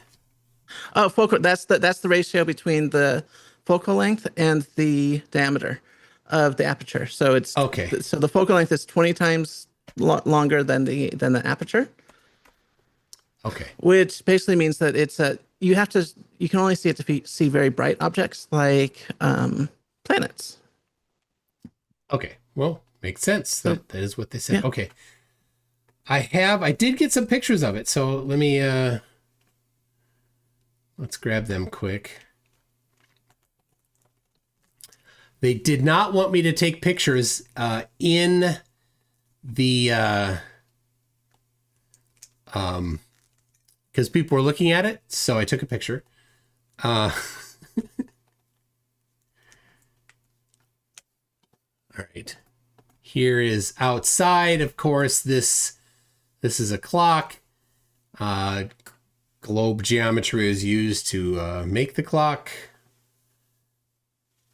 There is with the door open.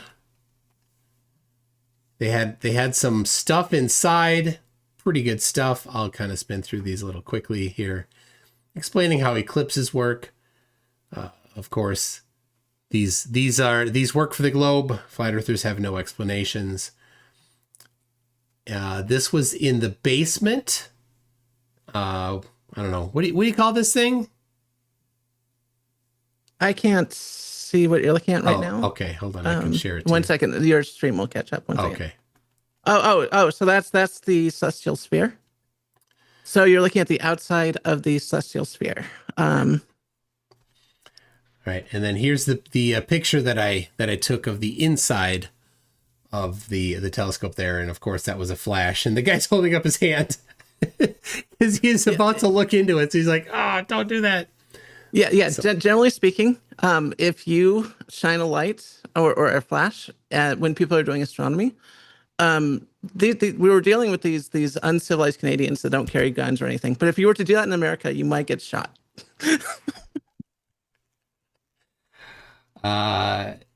Anyway, so I said, "Oh, I didn't mean to do that. Sorry." And then he's like, "Oh, okay. You must be Canadian."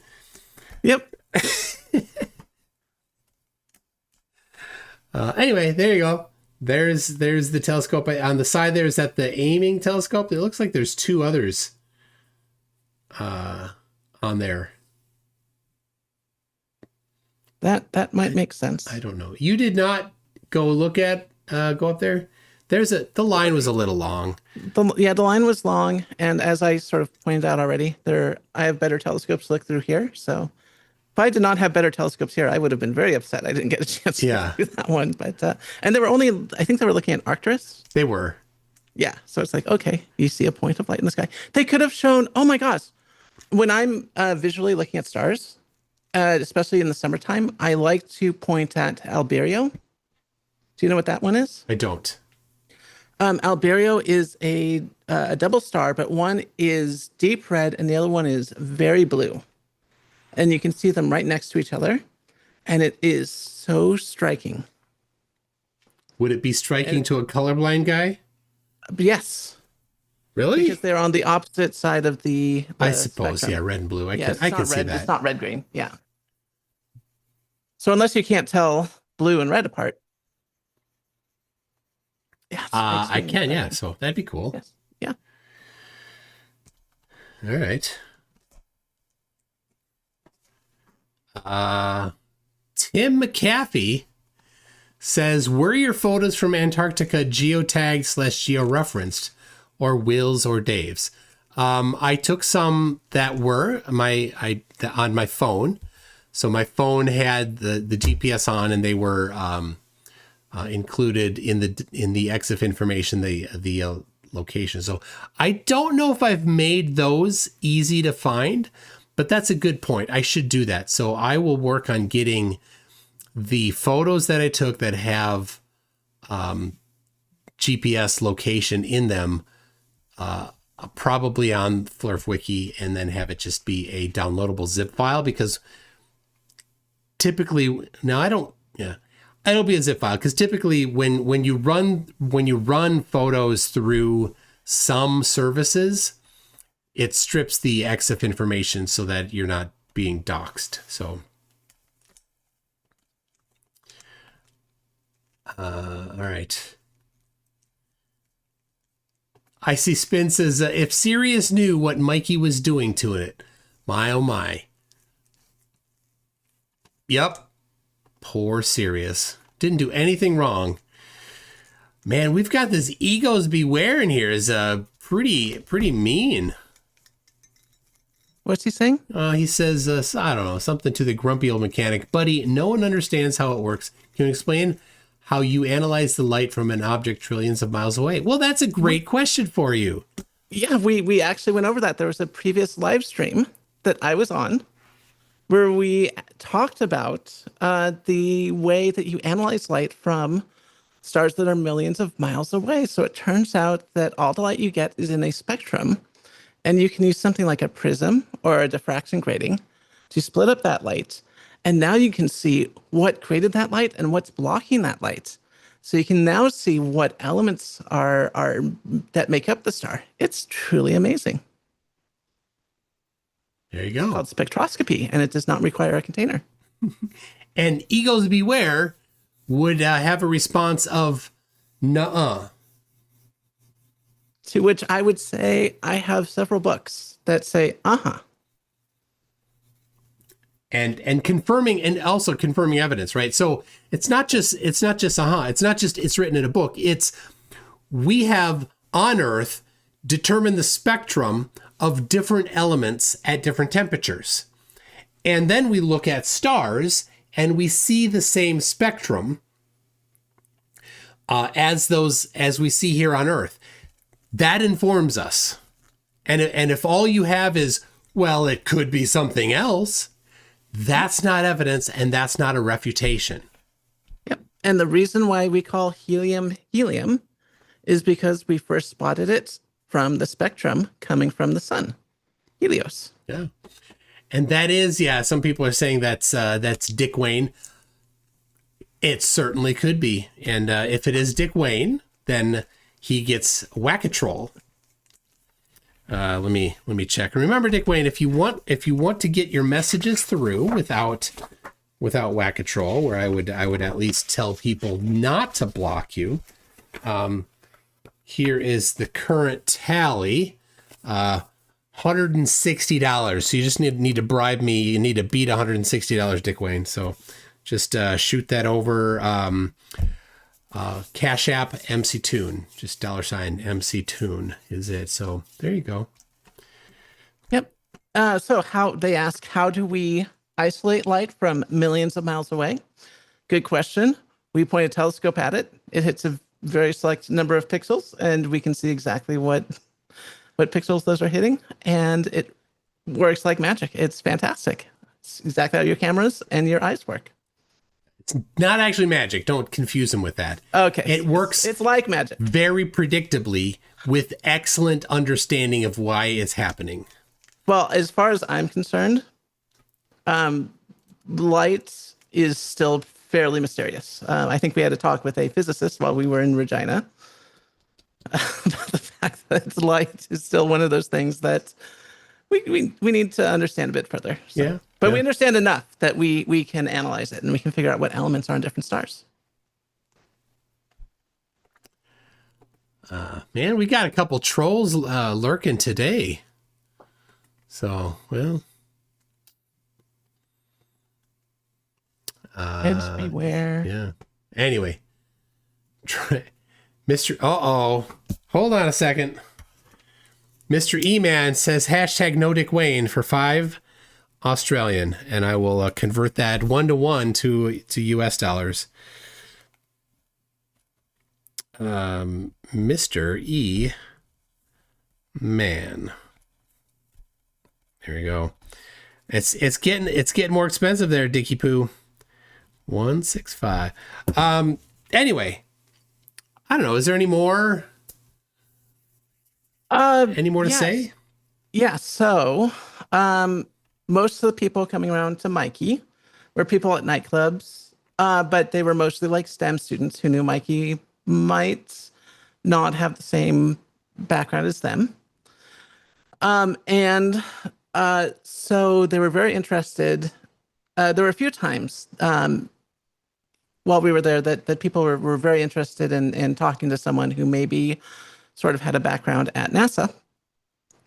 And the funniest thing that happened is that like some of the Canadians, the STEM students, came up to me and were like, "I want to work at NASA," and I had to tell them that they unfortunately live in an inferior country where it's going to be quite difficult to do.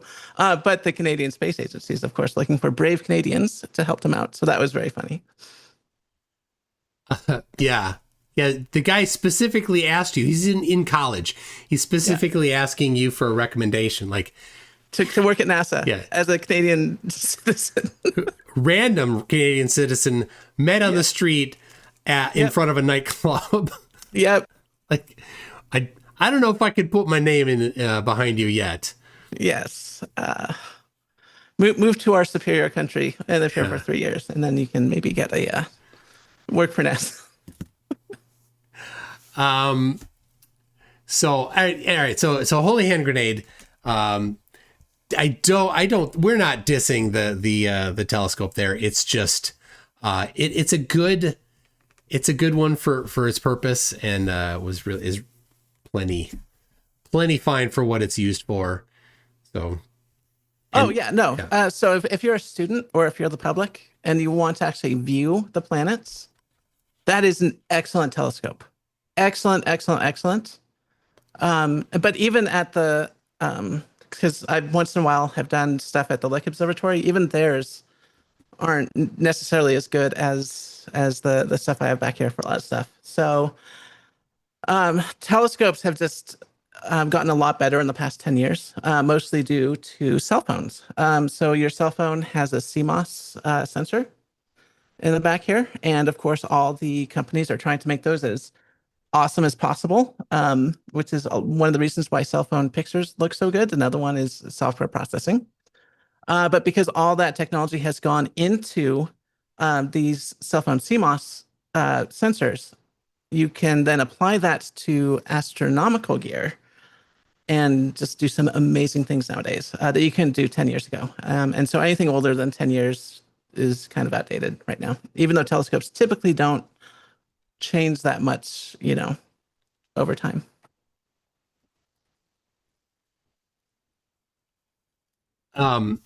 Yes. If you look at, this is pretty interesting. If you look at the paper that the guy who measured the deflection of starlight for the 2018 eclipse, I think, this was a prior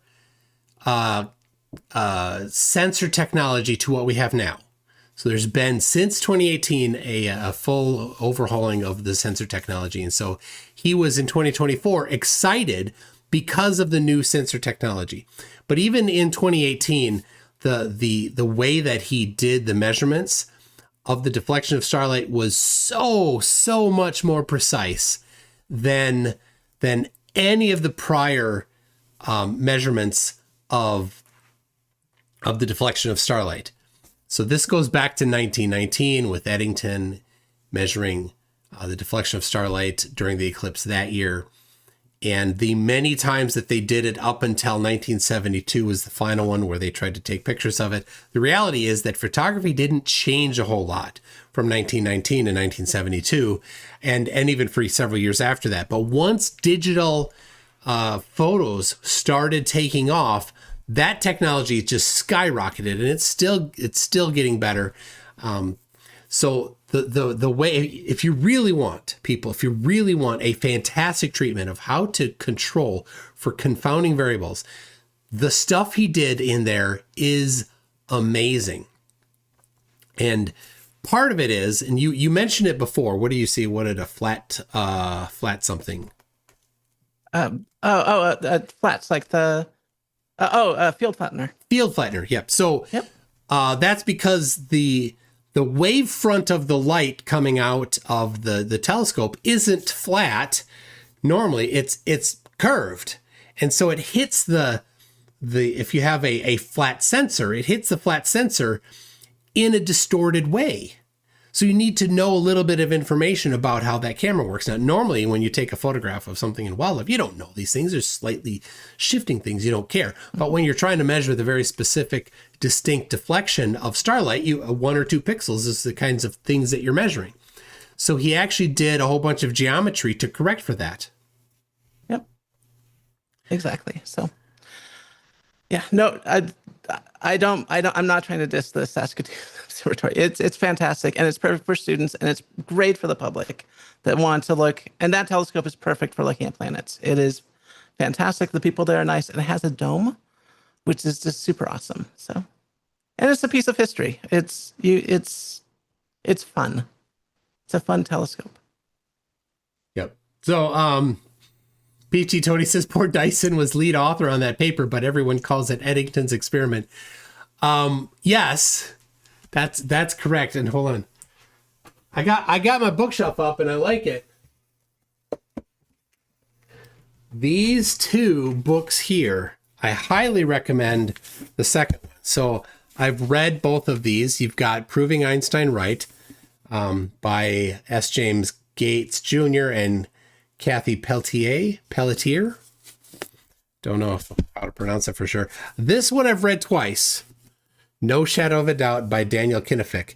And these both go over the 1919 experiment that Dyson and Eddington. I said Dyson first there for you. That Dyson and Eddington did. And so, yeah, why is Eddington? Why does he get the credit? Well, I mean, didn't he definitely was a major guy pushing it. So,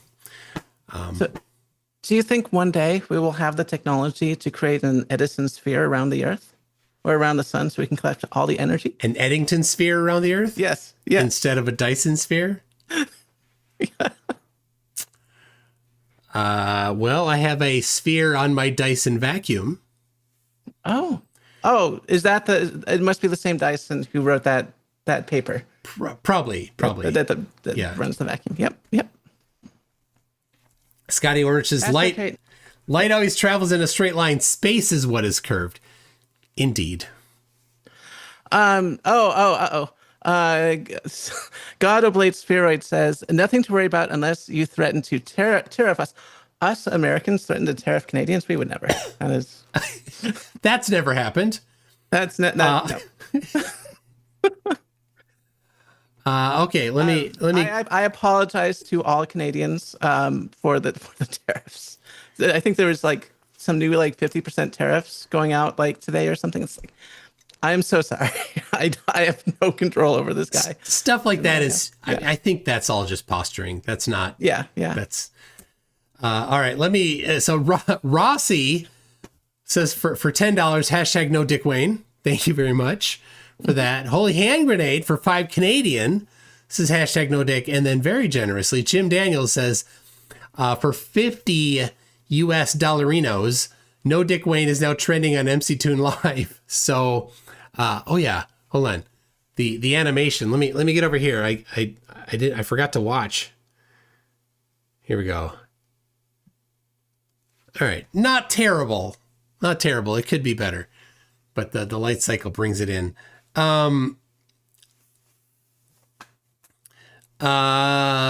Yes. So anyway, I've added it up, and the current extortion in order for Dick Wayne to get his to get just not auto delete status is just $230. So Peter Markley corrects us. It's not the same Dyson. So the Dyson sphere is named for Freeman Dyson. Edmonton's co-author was Frank Watson Dyson, which means that if we name it the Edison sphere, he can take credit for 2 different Dysons. Oh, and it's not even Edison, it's Eddington.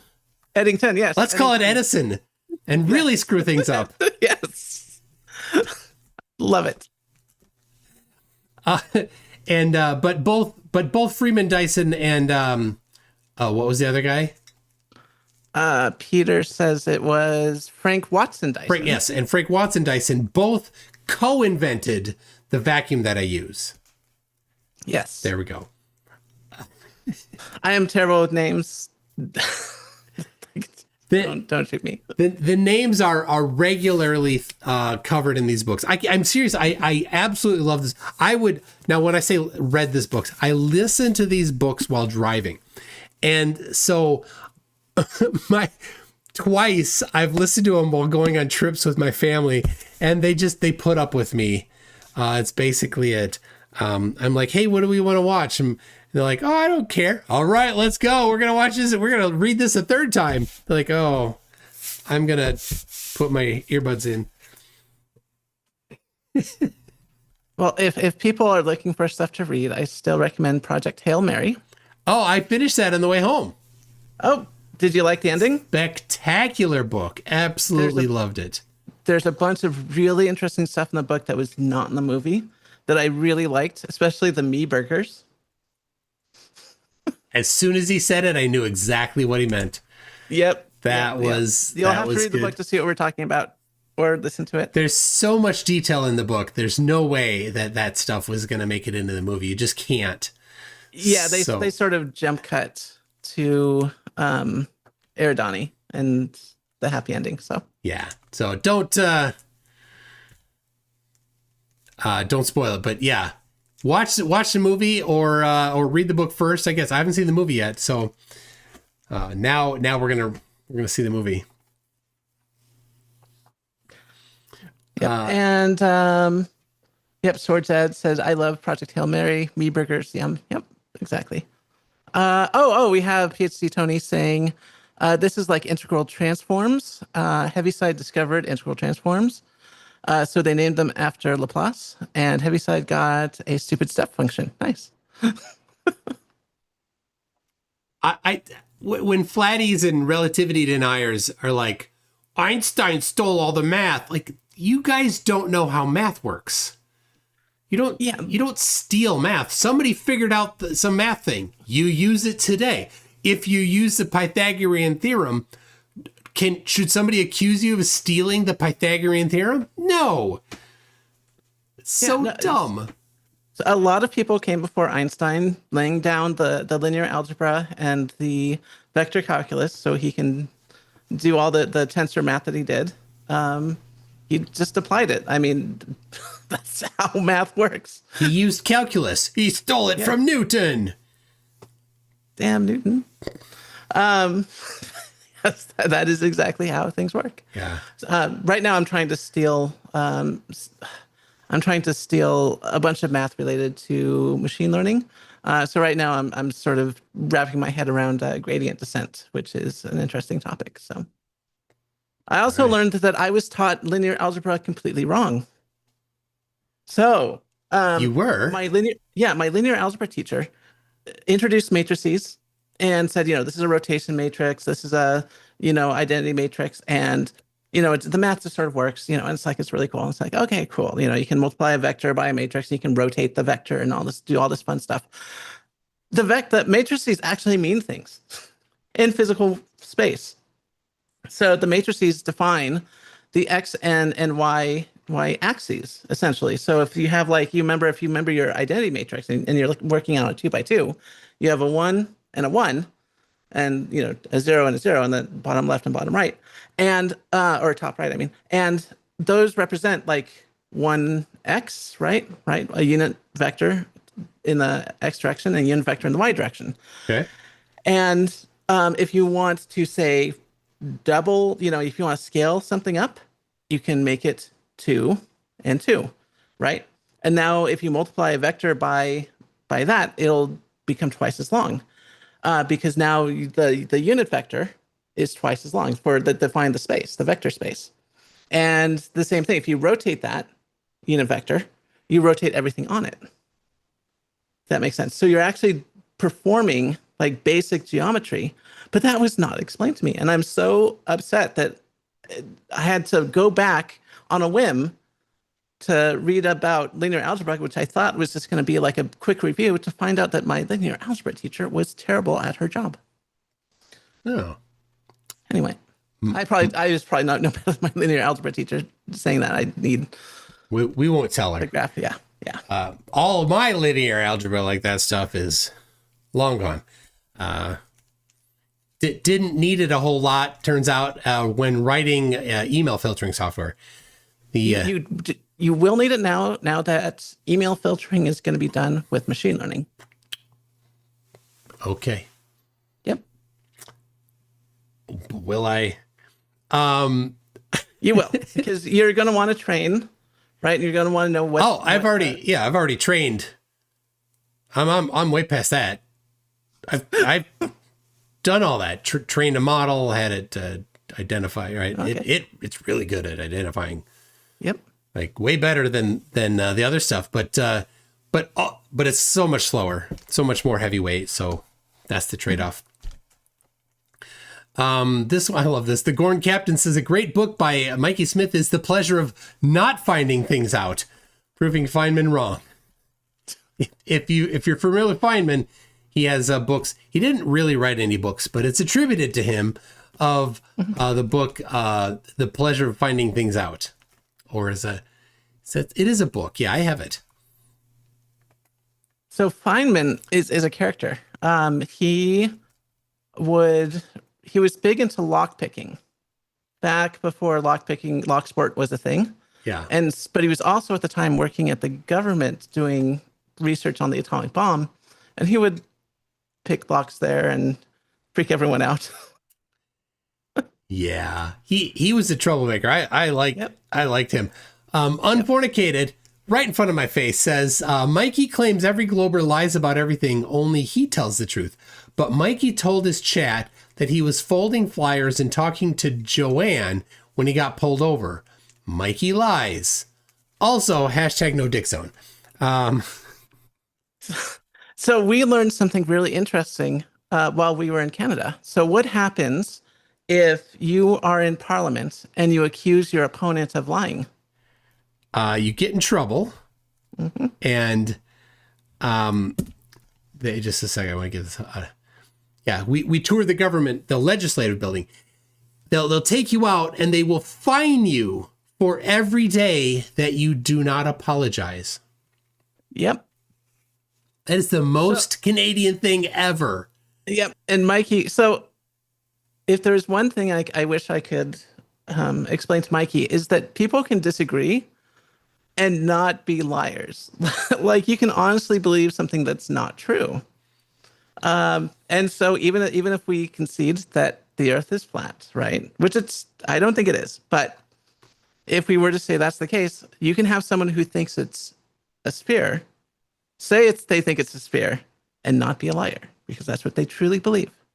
And vice versa is true too. If the earth is indeed a sphere, I think it might be, and if you honestly believe it's flat because maybe you live in a place that looks pretty flat, and you think it's flat, I don't think that person's necessarily lying. So yeah, just wrong.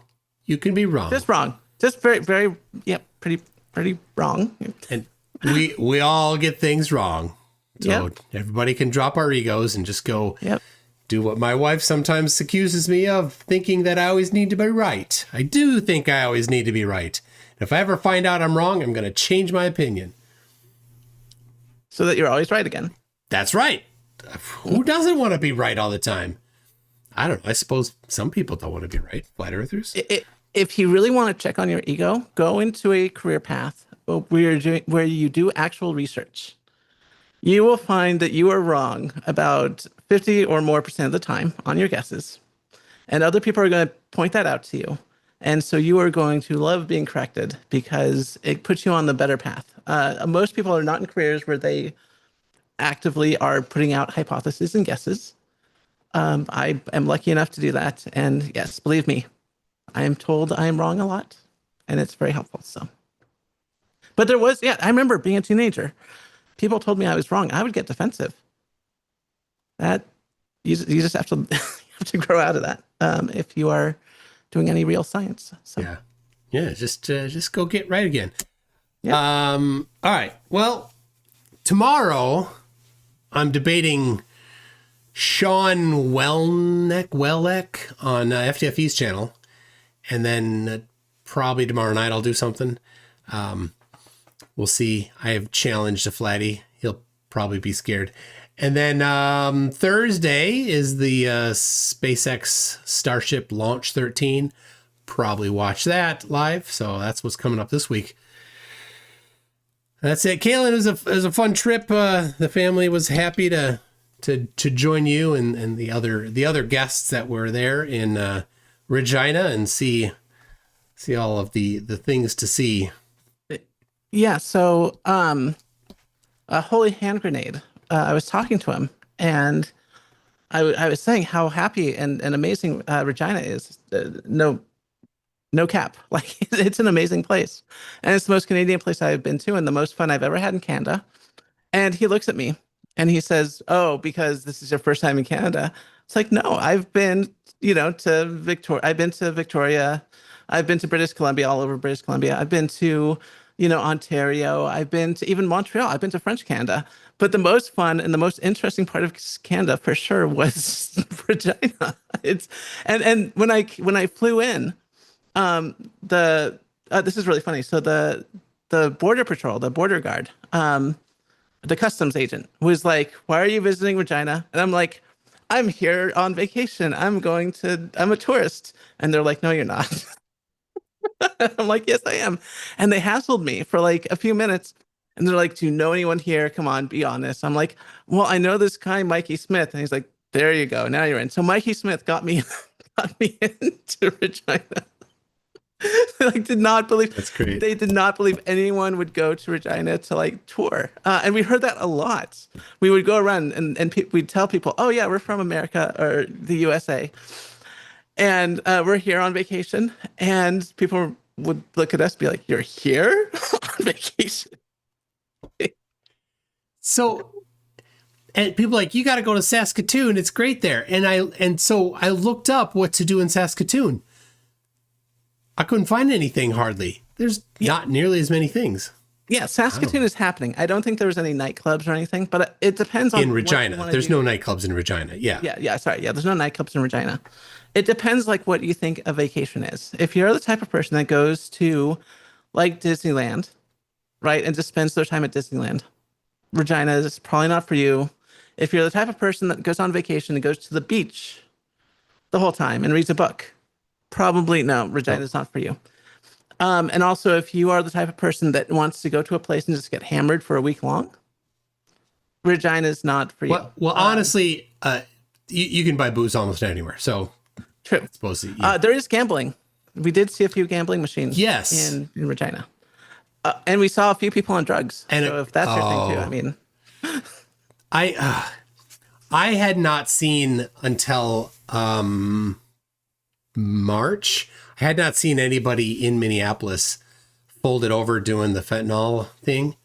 The fentanyl fold? Yep. Yeah. And then I had to be downtown at midnight on a Friday night. And so I'm like, oh, Minneapolis has changed. Because when I was driving Lyft and Uber, I did not see any. But I stopped that in March 2020. But now that's happening. But anyway, yeah, we saw that in Regina. Saw somebody. Yeah. If you're interested in seeing more drugs than you've ever seen in your entire life, please come to the Bay Area. We'll take a trip to the Tenderloin in San Francisco, and you will be horrified. So, but there's nothing like that in Regina. Regina is all clean and awesome. And the people there were so stereotypically Canadian. There were a few people who were just like, "You're going about the town, eh?" the accents did vary a lot. There were people that didn't have much of an accent. They just sounded Midwestern to me. But then there were a few people that were hyper Canadian, absolute stereotype. The guy that when we got ice cream there, when we saw the fentanyl people, that guy, super Canadian accent, crazy. Yeah, I've never. I thought that was a caricature. I always heard, once in a while you hear a Canadian be like, "Nice hoose, eh?" And it's more of a character, study, exaggerated. This guy was not an exaggeration at all. And I did my best to fit in. Yeah. By the way, I stopped in Winnipeg and saw Punchy, who hasn't been on around for a while, and Facty. Punchy and Facties. I had lunch with them on Saturday. I think it was Saturday or Sunday. It was Sunday. Last week, so a week ago. And thank you very much, Punchy and Facty. Glad to hang out with you in Winnipeg there. Just need to make sure I said that because it was super good. So the Holy Hand Grenade sent me this. I'm going to put it up. So remember when I said I was hiding in the tree? I was not kidding. I was hiding in the tree.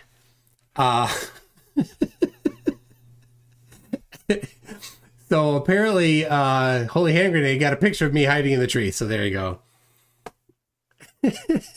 Oh, I also got a chance to talk to Joanne. Oh, Mikey's yes. friend. So I was curious about her because she's sort of in the background, and whenever anyone brings up Joanne in the chat, he, doesn't say anything. And I thought initially, like maybe because I know Mikey sort of when he was in Assiniboia, he lived at sort of like this old folks retirement home. And I thought, oh, that's so nice. He's actually bringing people out. And I thought that was fantastic. And he's making friends. But actually, they've known each other for a really long time. And I don't know, she doesn't seem like a flat earther, but she enjoys getting out, which I think is fantastic. And really, like, if I think Mikey deserves some praise for that, because it is really important to take care of our neighbors. And especially as people get a little bit older. So sometimes they don't get out as much. So the fact that Mikey is, taking her along and showing her a good time and everything is really outstanding. So that's super awesome. So anyway, that's the story with Joanne. She's super nice. And just a friend of Mikey's that goes way back. And yeah. There you go. Facty chimes in. Great pleasure meeting you. It's good to meet him. Yeah. Good to meet you in person. Okay. I think that's it. I played one song from Mikey on the way in, and we're going to play the other song on the way out. Somebody suggested that I should bring Mikey some SpaghettiOs. I totally should have. It didn't cross my mind. Even Mikey said you should have brought SpaghettiOs. Oh, well. I should have. Anyway, everybody, just for kicks. SpaghettiOs. just for kicks has been a member for 61 months. Wow, thank you so much. That's a long time. That's more than 5 years. 5 times around the sun. All right, everybody, here comes Mikey's SpaghettiO song. See you later next time. Bye. Well, I don't know what I'm saying.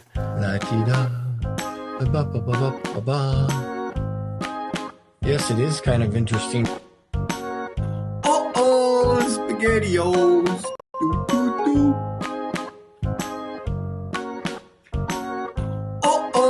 SpaghettiOs. Do, do, do.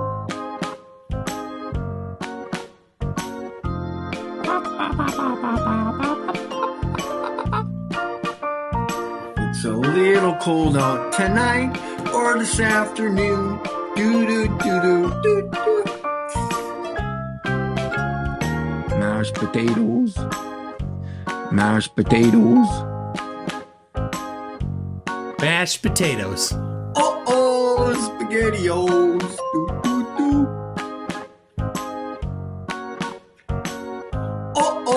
SpaghettiOs. Do, do, do. I do the research and the experiments. Do da. Do da. Here's my little character. Do, do, do. Celery. Celery.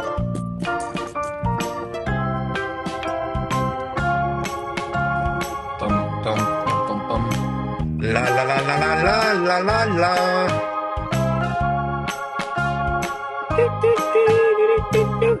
La la la la la la la la la. Tip me over and hear me shout. Three little pigs. Blah blah blah. Ramble, ramble, ramble. Flattest highway in North America. SpaghettiOs. Do, do, do. SpaghettiOs. Do, do, do. That's kind of weird. Hopefully Cheese Whiz is on sale. Dee, dee, dee, dee. Do, do, do, do, do.